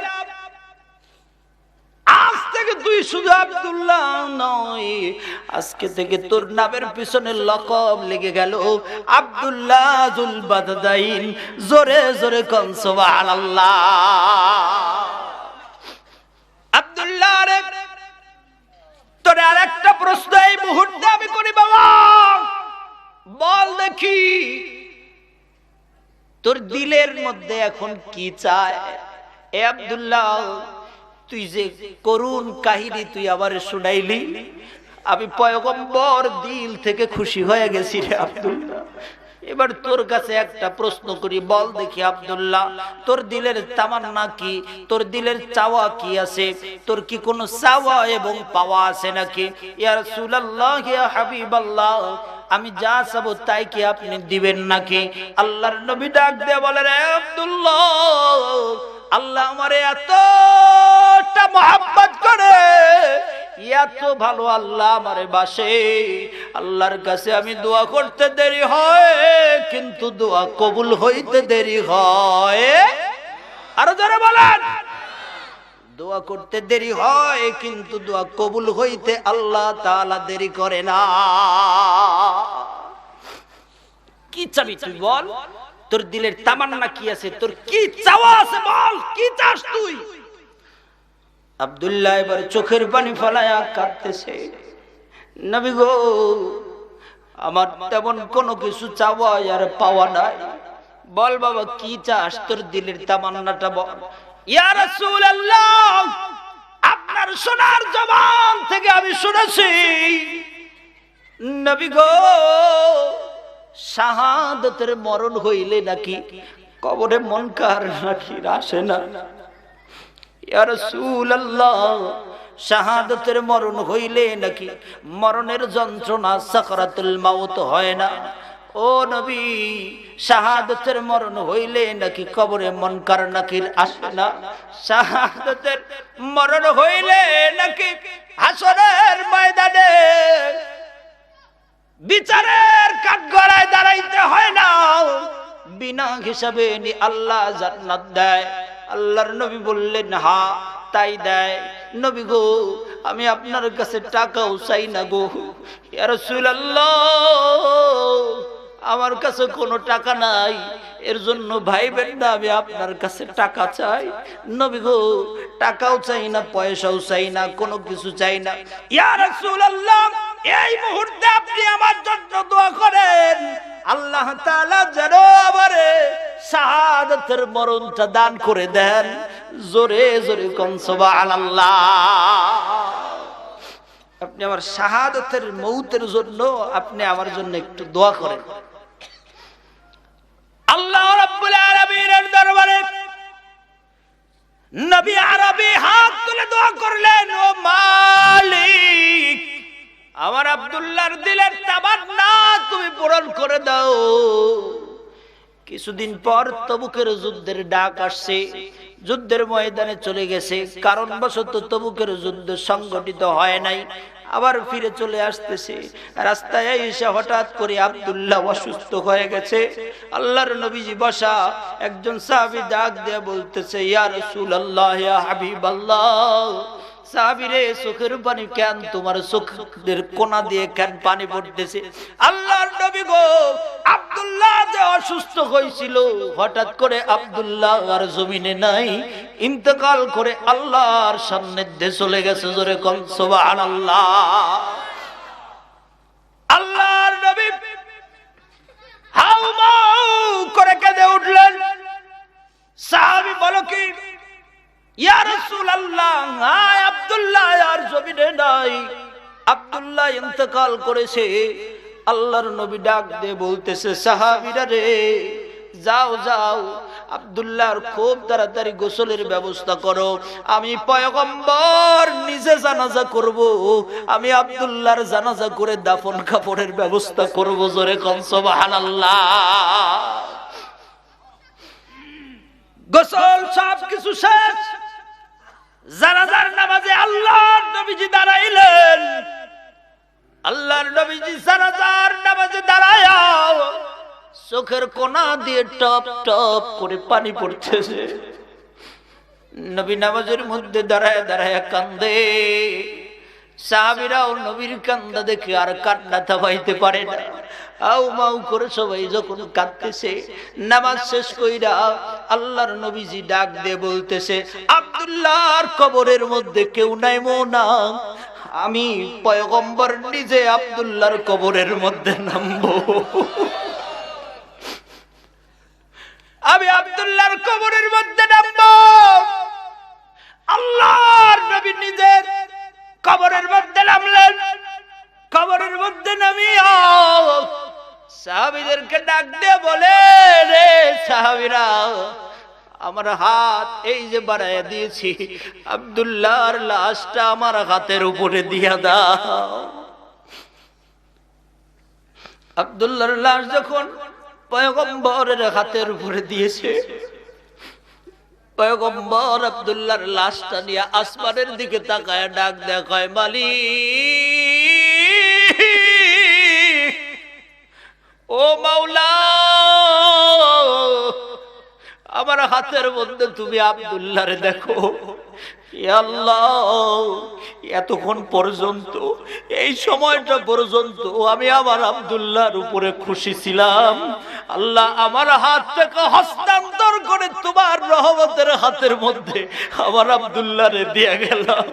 ও আল্লাহ, আমি যেমন আব্দুল্লাহর উপরে খুশি আছিলাম, আল্লাহ তুমিও আব্দুল্লাহর উপর খুশি হয়ে যাও।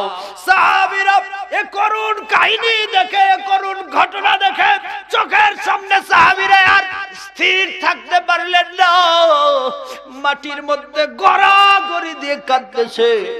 বিশেষ করে সাদ ইবনে আবি ওয়াক্কাস রাদিয়াল্লাহু তাআলা আনহু গড়াগড়ি দিয়ে কাঁদতেছে।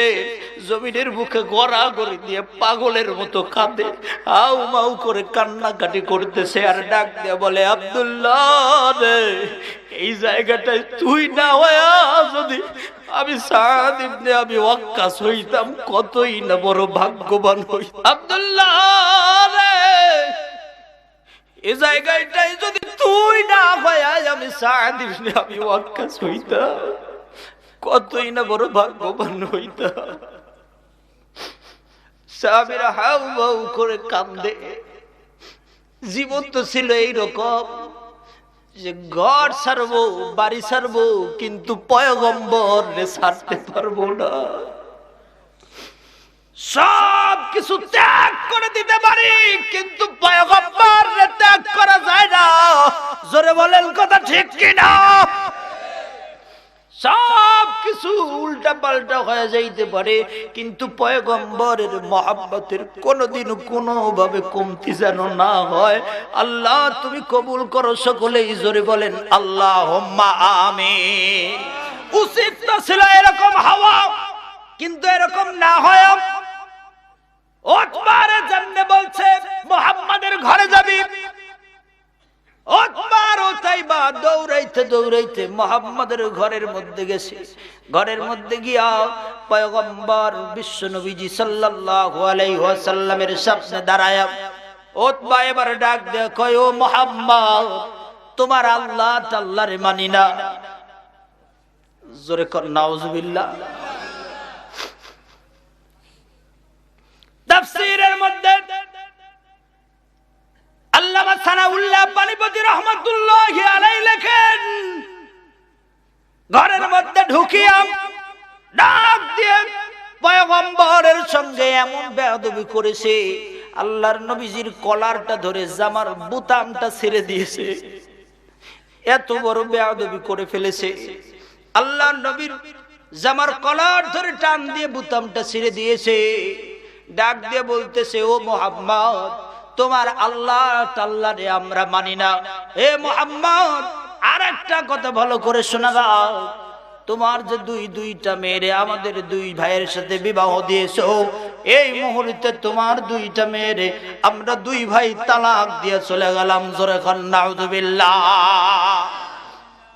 একে তো নবীর শানে করেছে বেয়াদবি, নবীজির কলার ধরেছে। কত বড় সাহস, বুঝতে পেরেছেন কত বড় সাহস? আল্লাহর নবীজির কলার এটে ধরেছে, জামাটা টান দিয়ে ছিঁড়ে দিয়েছে। নবীজির সঙ্গে বেয়াদবির শাস্তি ওর আছে না নাই? আরো জোরে আওয়াজ দিয়ে বলেন, শাস্তি আছে না নাই? শুধু ওর নাকি পৃথিবীর জমিনের সারা পৃথিবীর আনাচে কানাচে যে জায়গায় পয়গম্বরের সঙ্গে যারাই বেয়াদবি করেছে তাদেরই শাস্তি হয়েছে। জোরে কোন কথা ঠিক কিনা? এখন পর্যন্ত যারা করবে তাদেরও শাস্তি হবে। জোরে বলেন কথা ঠিক কিনা? ভাইরা আমার, যে নবীজি সাল্লাল্লাহু আলাইহি ওয়াসাল্লামের চরিত্র নিয়ে কথা বলে, বিশ্ব নবীজির চরিত্র নিয়ে কোনো সন্দেহ আছে নাকি? সারা পৃথিবীর মুসলমানরা কলিজার টুকরার চাইতে বেশি ভালোবাসে, যার চরিত্রের সার্টিফিকেট স্বয়ং আমার আল্লাহ তাআলা দিয়েছে। আল্লাহ তাআলা বলেছে, ইন্নাকা লাআলা খুলুকিন আযীম।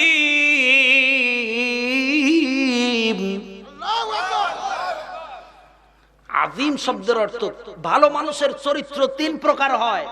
আলেম ওলামা আছেন, চরিত্র আখলাক, ভালো মানুষ বদ যে সেটা বাদ, ভালো মানুষের আখলাক তিন প্রকার হয়। খুলুকে জামিল, ভালো চরিত্র, খুলুকে হাসান, উত্তম চরিত্র, আর খুলুকে আযীম, এটা হলো মহান চরিত্র। আল্লাহ রাব্বুল আলামিন বিশ্বনবী সাল্লাল্লাহু আলাইহি ওয়াসাল্লামকে খুলুকে আযীম দান করেছেন। জোরে বলেন সুবহানাল্লাহ।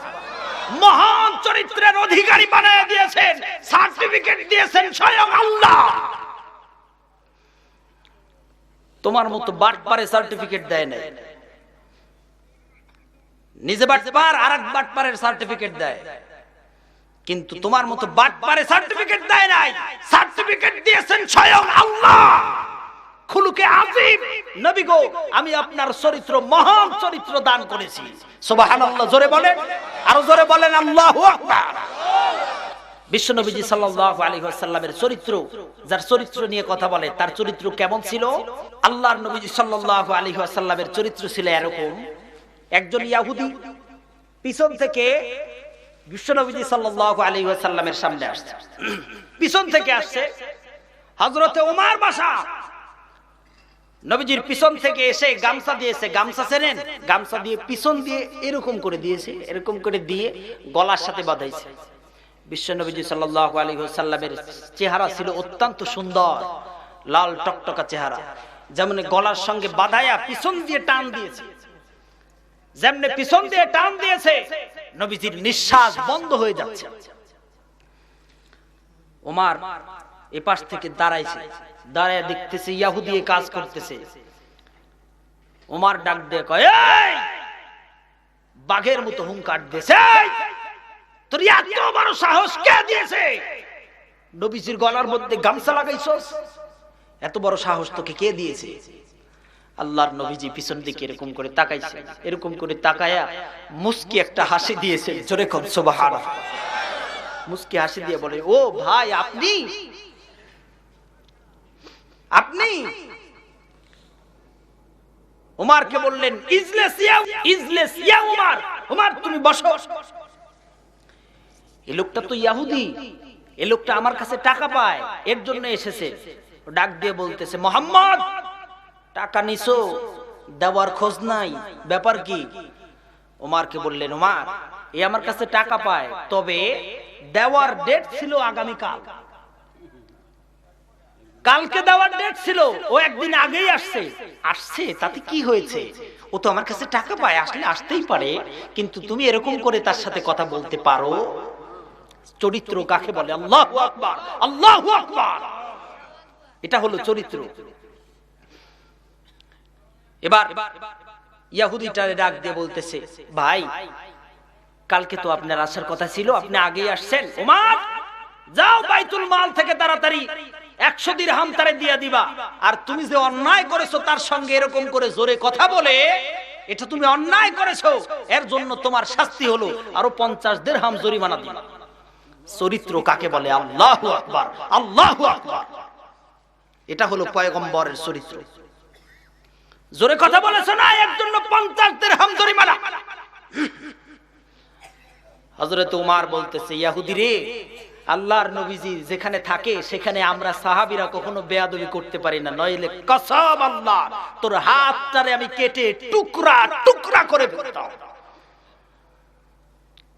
ইহুদির হাতটা ধরছে, হাতটা ধরে টানতে টানতে নিয়ে যাচ্ছে বাইতুল মালের কাছে। বাইতুল মালের কাছে গিয়া বাইতুল মাল থেকে টাকা নিয়ে টাকা গুনতেছে আর বলতেছে, ইহুদি এই নাও তোমার টাকা। ইহুদি এবার ডাক দিয়েছে, টাকা দিও না ওমর, টাকা দিও না, আমি টাকা নেওয়ার জন্য আসি নাই। ফাইজলামু করার জায়গা পাও না, ফাইজলামু করার জায়গা পাও না। বিশ্ব নবীজির সুন্দর চেহারাটারে তুমি লাল বানায় দিয়েছো, কেমনে করে তুমি বিশ্ব নবীজির চেহারার উপর দিয়ে তুমি গামছা ফালাইছো, নবীজির গলার নিঃশ্বাসটা যেন বন্ধ হয়ে যাচ্ছিল, তুমি এমন কাজ করেছো। আর এখন আমারে বলো তুমি টাকা নেওয়ার জন্য আসো নাই, ফাজলামু করার জায়গা পাও না। মনে রাখো পয়গম্বর কিন্তু এখন নাই। সুবহানাল্লাহ, জোরে বলে। ফাজলামু করো, পয়গম্বর কিন্তু এখন নাই। যে কোনো সময় উমারের তলোয়ার তোমারে টুকরা টুকরা করে দেবে, সাবধান। আল্লাহর নবীজি বলছে এর জন্য ইয়াহুদি এবারে ডাক দিয়ে বলে, রে উমার, তুমি শুই না রাখো, তুমি যাই না রাখো, আমি হলাম ইয়াহুদি, কিন্তু তাওরাত কিতাবের জবরদস্ত একজন আলেম। তাওরাত কিতাবের মধ্যে আখেরি জামানার পয়গম্বরের বৈশিষ্ট্যগুলো আমি পড়েছি। যতগুলো বৈশিষ্ট্য পড়েছি সবগুলো পয়গম্বরের সঙ্গে মিলে গেছে, কিন্তু একটা বাকি ছিল, সেইটা আজকে আমি টেস্ট করলাম যে পয়গম্বর, আখেরি জামানার পয়গম্বর যিনি হবেন, উনার সঙ্গে খারাপ আচরণ করলেও উনি ভালো আচরণ করবে। এমন চরিত্র, এমন চরিত্র আর তামাম পৃথিবী কোন মানুষের হইতে পারে না। এটা শুধু আখেরি জামানার পয়গম্বরের চরিত্র, আর কারো হতে পারে না এমন চরিত্র। আমি এটা দেখার জন্য এসেছি, আমি সবগুলো দেখেছি। ওমর রে, তোমার কাছে এবার বলি ভাই, আরেকবার আমারে তুমি হাতটা ধইরা যেমনি করে রাসূলের দরবার থেকে আমারে টানতে টানতে নিয়ে আসছো। ওমর চলো চলো, এবার আর একটা বার তুমি আমারে পয়গম্বরের দরজায় নিয়ে চলো। এই মুহূর্তে আমি কালেমা পড়ে আল্লাহর নবীর হাতে হাত দিয়া কালেমা পড়ে মুসলমান হয়ে যাব। জোরে কোন সুবহানাল্লাহ। এটা হলো পয়গম্বরের চরিত্র। এমন চরিত্রের মানুষ ছিলেন বিশ্ব নবী সাল্লাল্লাহু আলাইহি ওয়াসাল্লাম। আর এই নবীর চরিত্র নিয়ে যদি কোনো কুত্তা, কোনো বিড়াল, কোনো ছাগল, কোনো জানোয়ার যদি কথা বলে, বাংলার তাওহীদি জনতা তার এক চুল পর্যন্ত ছাড় দিবে না। জোরে বলেন কথা ঠিক কিনা? ছাড় হবে না। সাবধান হয়ে যাও মুসলমান। এই নবীর চরিত্র নিয়ে এত বড় কথা বলে আসাদ নূর। আল্লাহ আমাদেরকে হেফাজত করেন, সকলেই বলেন আমিন। বুঝ দান করেন, সকলেই বলেন আমিন। ভাইরা আমার, আসুন নবীজির কলারটা ধরে ছিঁড়ে দিয়েছে টান দিয়ে, মনে আছে? আল্লাহর নবীজির যখন কলারটা ধরে টান দিয়ে যখন ছিঁড়ে দিয়েছে, পয়গম্বরে আরবি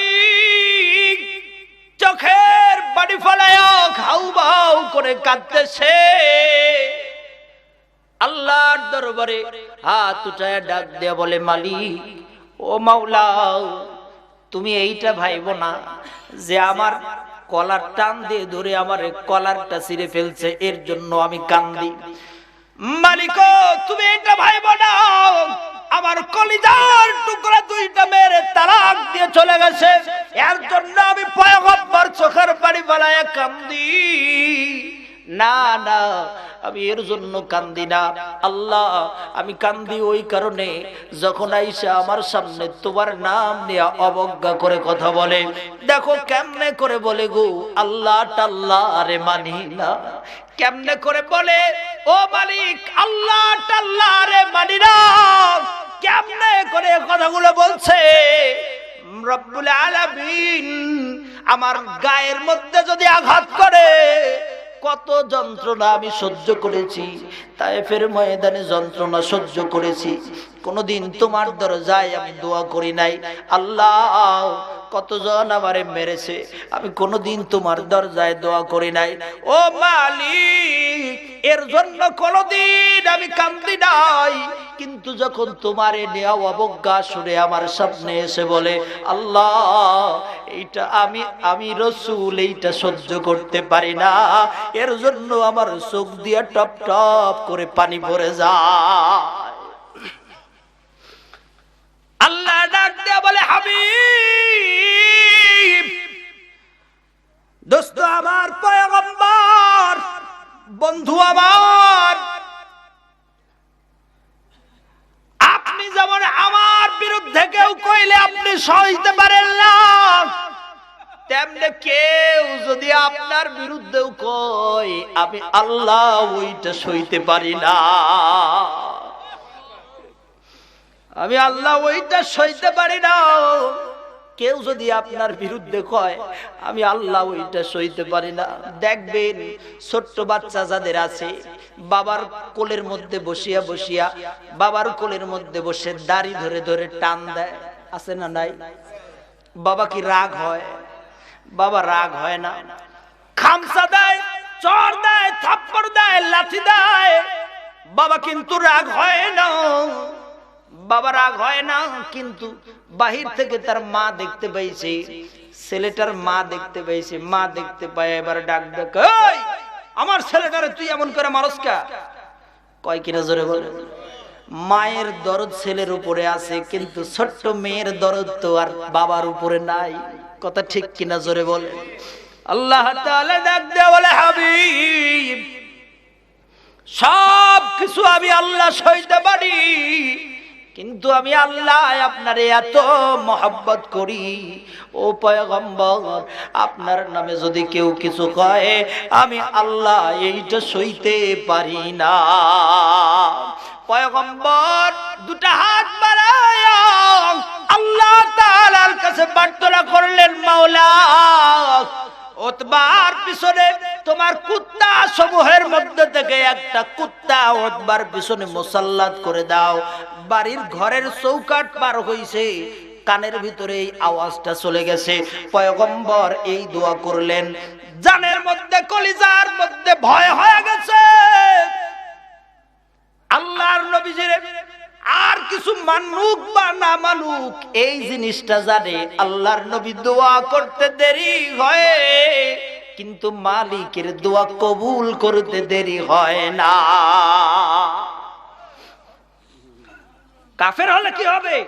দিলের ভিতরে এইটা ঠিকই আছে, মুহাম্মদ যদি দোয়া একবার করে, বদ দোয়া করলেও কবুল হয়, ভালো দোয়া করলেও কবুল হয়। জোরে কোন কথা ঠিক কিনা? যখন এই কাজগুলো করলেন আল্লাহ রাব্বুল আলামিন সেই মুহূর্তে আয়াতগুলো নাজিল করে দিয়েছেন, কুতিলাল ইনসানু মা আকফারা। এই সময় আয়াতগুলো নাজিল করলে মানুষ কত বড় নিমক হারাম, ধ্বংস হয়ে যাক মানুষ, কত বড় নিমক হারাম। আমার পয়গম্বরের উপরে হাত, এত বড় সাহস। আরো বিস্তারিত আলোচনা আছে, এত আলোচনা করতে গেলে, তাফসীর করতে গেলে সময় কুলায় না ভাইরা আমার। তারপরে উতবার কিছুদিন পর চলে গেছে ইয়ামেনে ব্যবসা করার জন্য।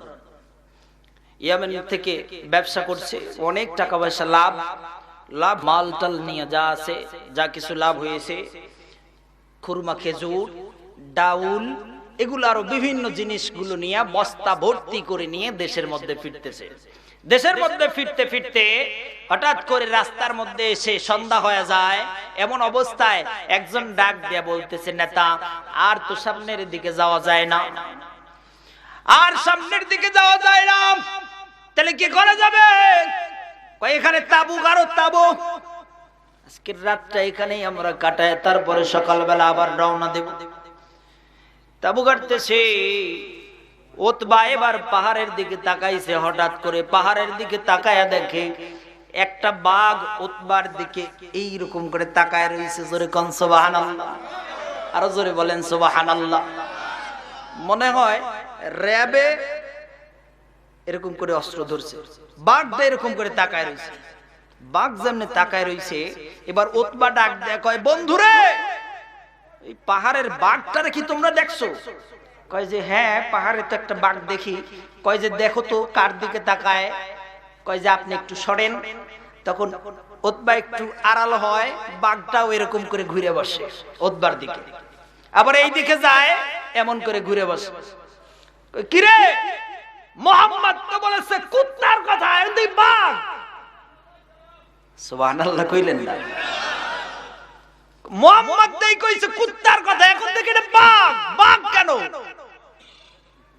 এটা না কুত্তা হওয়ার কথা, হইলে না কুত্তা হইব। ভয় পায়েন না, মুহাম্মদ তো কুত্তার কথা বলছে, এটা তো বাঘ, আপনাদের খাইতো না, ভয় পায়েন না আপনি। না রে, তারপরেও আমার কলজা কেন যেন মানে না, আমার মনটার মধ্যে খালি ভয় ঢুকছে। নেতা ভয় পায় কোনো কারণ নাই, ভয় পাবেন কারো ভয়ের কোনো কারণ নাই, চিন্তা করবেন না, চিন্তার কোনো কারণ নাই, আপনি ঘুমায় যান। দূর বেটা, ঘুমাইতে কও, ঘুম তো আমার আসে না, আর তোমরা ঘুমাইতে কেমনে ঘুমাই, দেখ কেমনে করে অস্ত্র ধরে দাঁড়ায় রয়েছে, মনে হয় আমার দিকেই ও আসতে থাকবে। আসলে আল্লাহর নবীজি তা দ্বারা বাগরেই বুঝাইছে, জোরে কোন সুবহানাল্লাহ, আরো জোরে বলেন। মুফাসসিরিনে কেরাম বলতেছে কুত্তা দ্বারা কুত্তা বুঝায় নাই, বাঘ দ্বারাই বুঝাইছে, তুই গাধা বুঝছ নাই কেন? বাঘের কুত্তা দ্বারা বাঘ বুঝাইছে, কেমনে বুঝাইছে?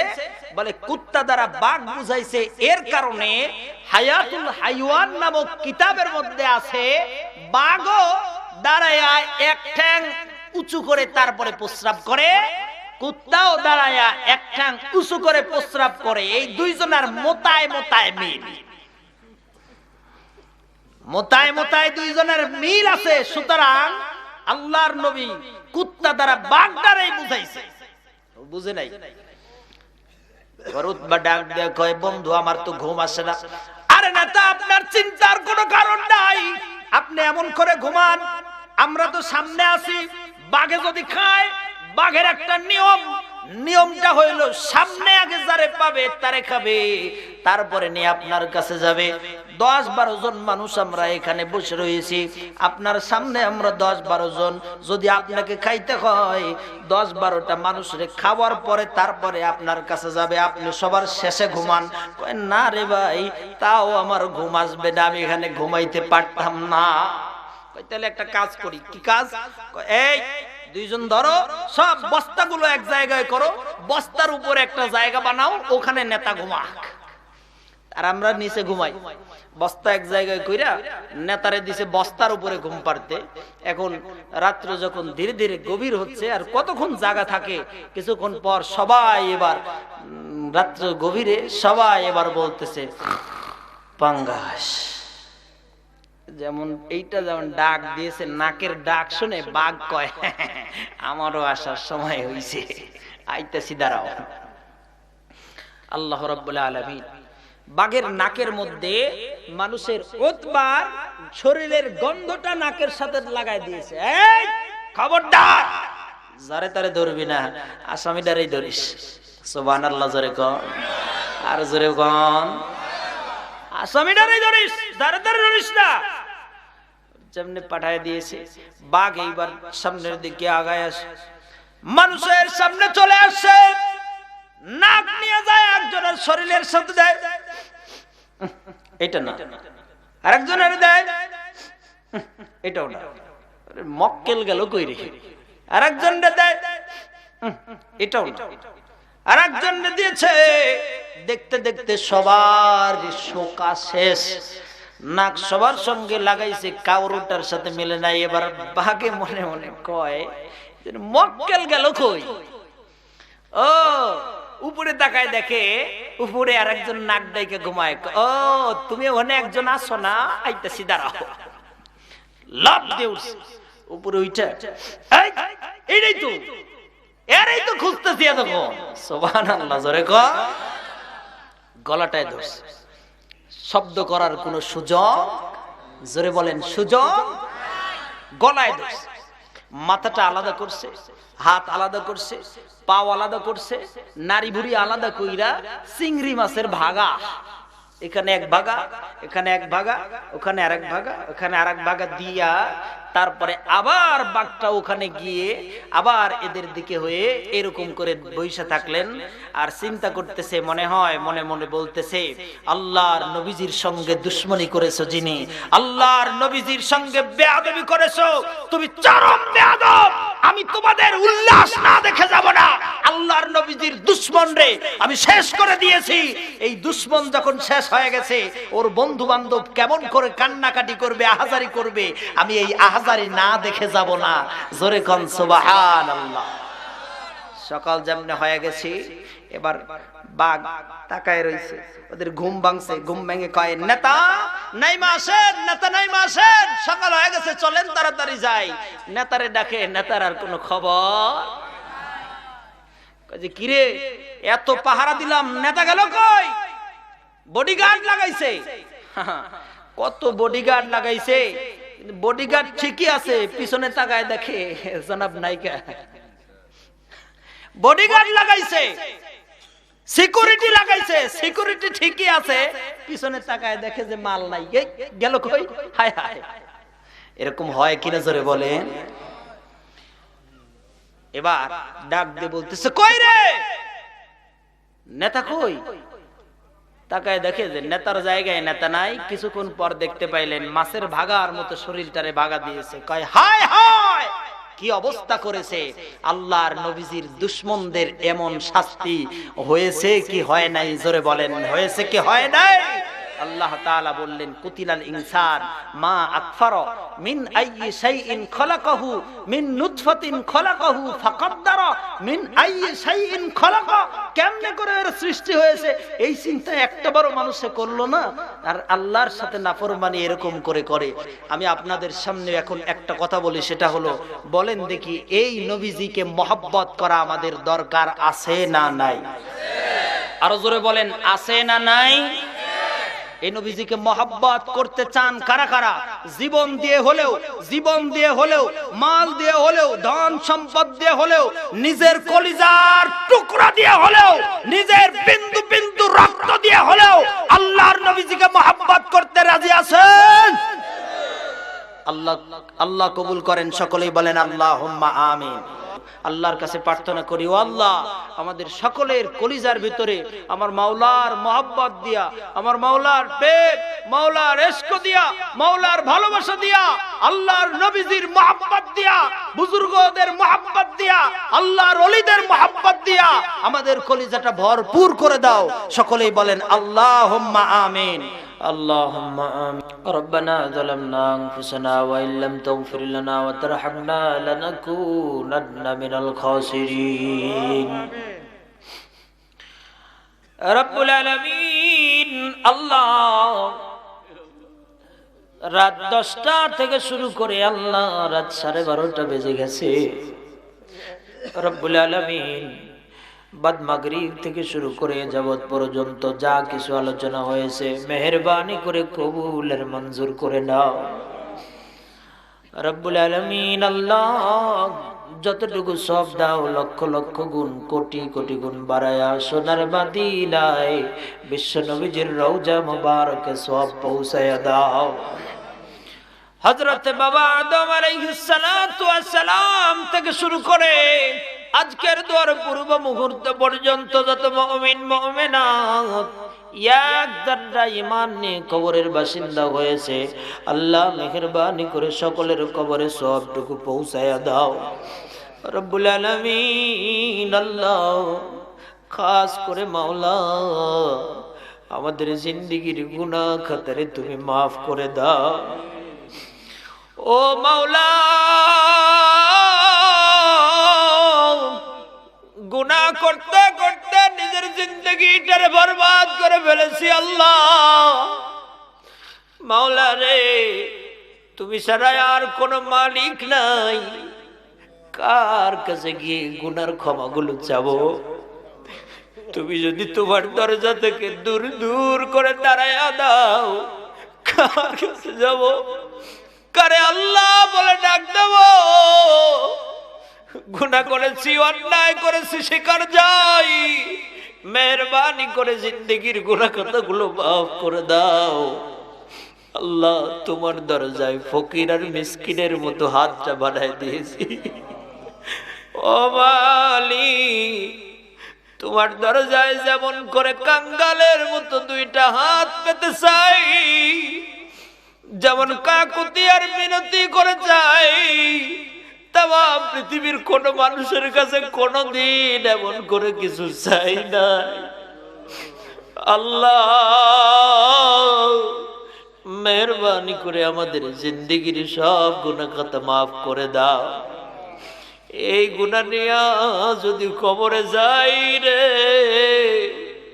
কবরের আযাব সহ্য করার মতো ক্ষমতা আমাদের কারো নাই। ও মালিক, মেহেরবানি করে আমাদের জিন্দেগির সব গুনাহ খাতা মাফ করে দাও। রব্বুল আলামিন, আমাদের ইবাদত কবুল করে নাও। খাস করে আল্লাহ কবুলিয়তি জাযা আমাদের জনম দুঃখিনী মা নাই যাদের, জনম দুঃখী বাবা নাই যাদের, মা বাবার কবরে তুমি সব পৌঁছায়া দাও। ইয়া আল্লাহ, মা যে কি জিনিস যারা হারাইছে ওই পাগলেরা জানে মা হারানো কি ব্যথা। বাবা যারা হারাইছে ওরা জানে বাবা হারানো কি ব্যথা।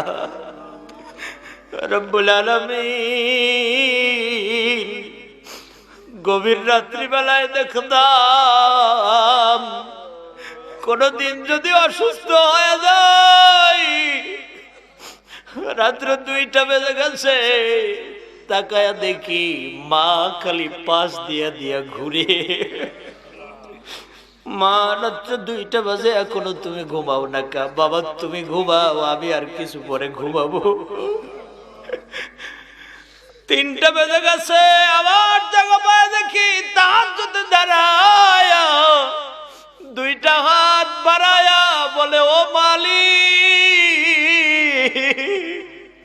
আমার কলিজার টুকরা সন্তানের সব অসুস্থ, আমারে দাও। আল্লাহ, আমার কলিজার টুকরা সন্তানের সব অসুস্থ, তুমি আমারে দাও। আমার কলিজার টুকরা সন্তানের সব অসুস্থ, আমারে দিয়া তারে ভালো কইরা দাও।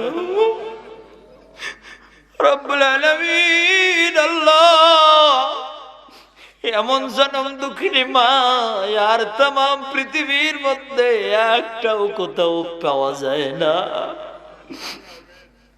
আল্লাহ, যারা মায়ের হারাইছে ওরা জানে মা হারানো কি ব্যথা।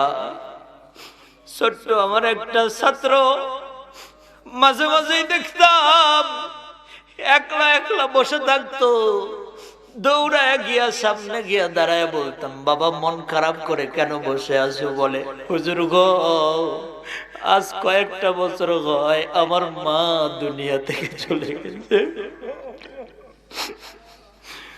আমার সামনে গিয়া হাউ হাউ করে কান্দে।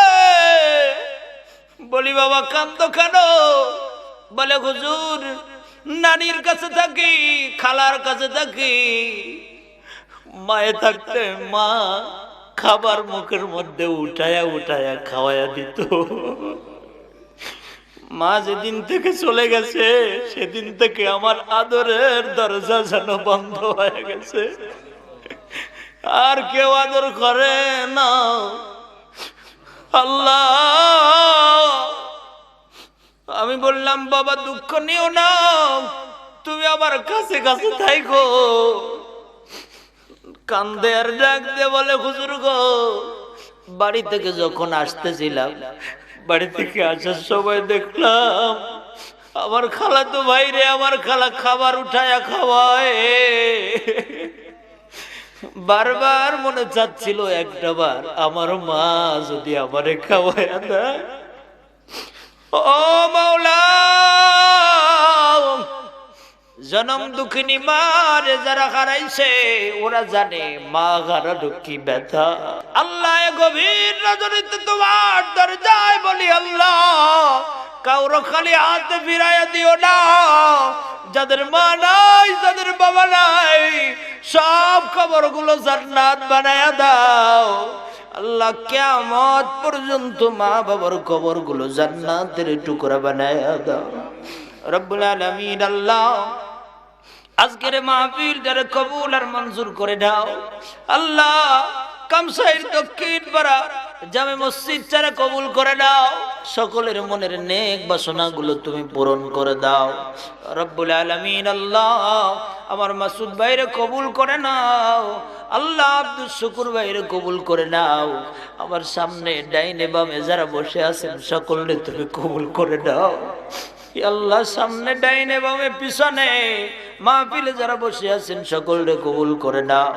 খাস করে মাওলা মা বোন যারা এখন পর্যন্ত বসে আছে মেহেরবানি করে মা বোনদেরকে কবুল আর মঞ্জুর করে নাও রব্বুল আলামিন। আল্লাহ মা বোনদের মনের নেক বাসনাগুলো পূরণ করে দাও, আবেদা সালেহা জাহেদা হিসেবে কবুল আর মঞ্জুর করে নাও। আজকের এই মাহফিলটা হাসরের ময়দানে নাজাতের ফয়সালা করে দিও আল্লাহ, আজকের মাহফিলটা হাসরের ময়দানে নাজাতের ফয়সালা করে দিও ও মাওলা। পরিশেষে তোমার দরজায় বলি আল্লাহ, কবে জানি মৌতের বিছানায় আমাদেরকে শুইতে হবে জানি না আল্লাহ। কার জানি কাফনের কাপড় নারায়ণগঞ্জে বাজারে চলে আসছে, মালিক রে কার জানি ঝড়ের বাসটা পেকে গেছে আল্লাহ। তোমার কাছে ফরিয়াদ জানাই, পাক্কা ইমানদার সাচ্চা ইমানদার না বানায়া খবরে নিও না এ আল্লাহ। যেদিন দুনিয়া থেকে চিরবিদায় নিয়ে কবরে চলে যাব আল্লাহ, ওই দিন আমাদেরকে ইমানদার হিসেবে কবুল আর মঞ্জুর করে নিও রব্বুল আলামিন। আল্লাহ যেদিন আজরাইল আমাদের সামনে পাঠায় দিবা, ওই দিন মুসিবতের সময় বিপদের সময় কালেমা শাহাদাত পড়তে পড়তে যেন যাইতে পারে সে তৌফিক দান করে দিও। বিশ্ব নবীজির নূর মাখা চেহারায় আমাদের সামনে তুমি ভাসায়া দিও আল্লাহ। নবীজির চেহারা দেখতে দেখতে যেন যাইতে পারে সে তৌফিক দান করে দিও। শেষ সময় শেষ মুহূর্তে আল্লাহ আমাদের জবানে তুমি ওই মধুর কালেমা জারি করে দিও, লা ইলাহা ইল্লাল্লাহু মুহাম্মাদুর রাসূলুল্লাহ সাল্লাল্লাহু আলাইহি ওয়াসাল্লাম। আলহামদুলিল্লাহি রাব্বিল আলামিন। আসসালামু আলাইকুম ওয়া রাহমাতুল্লাহ।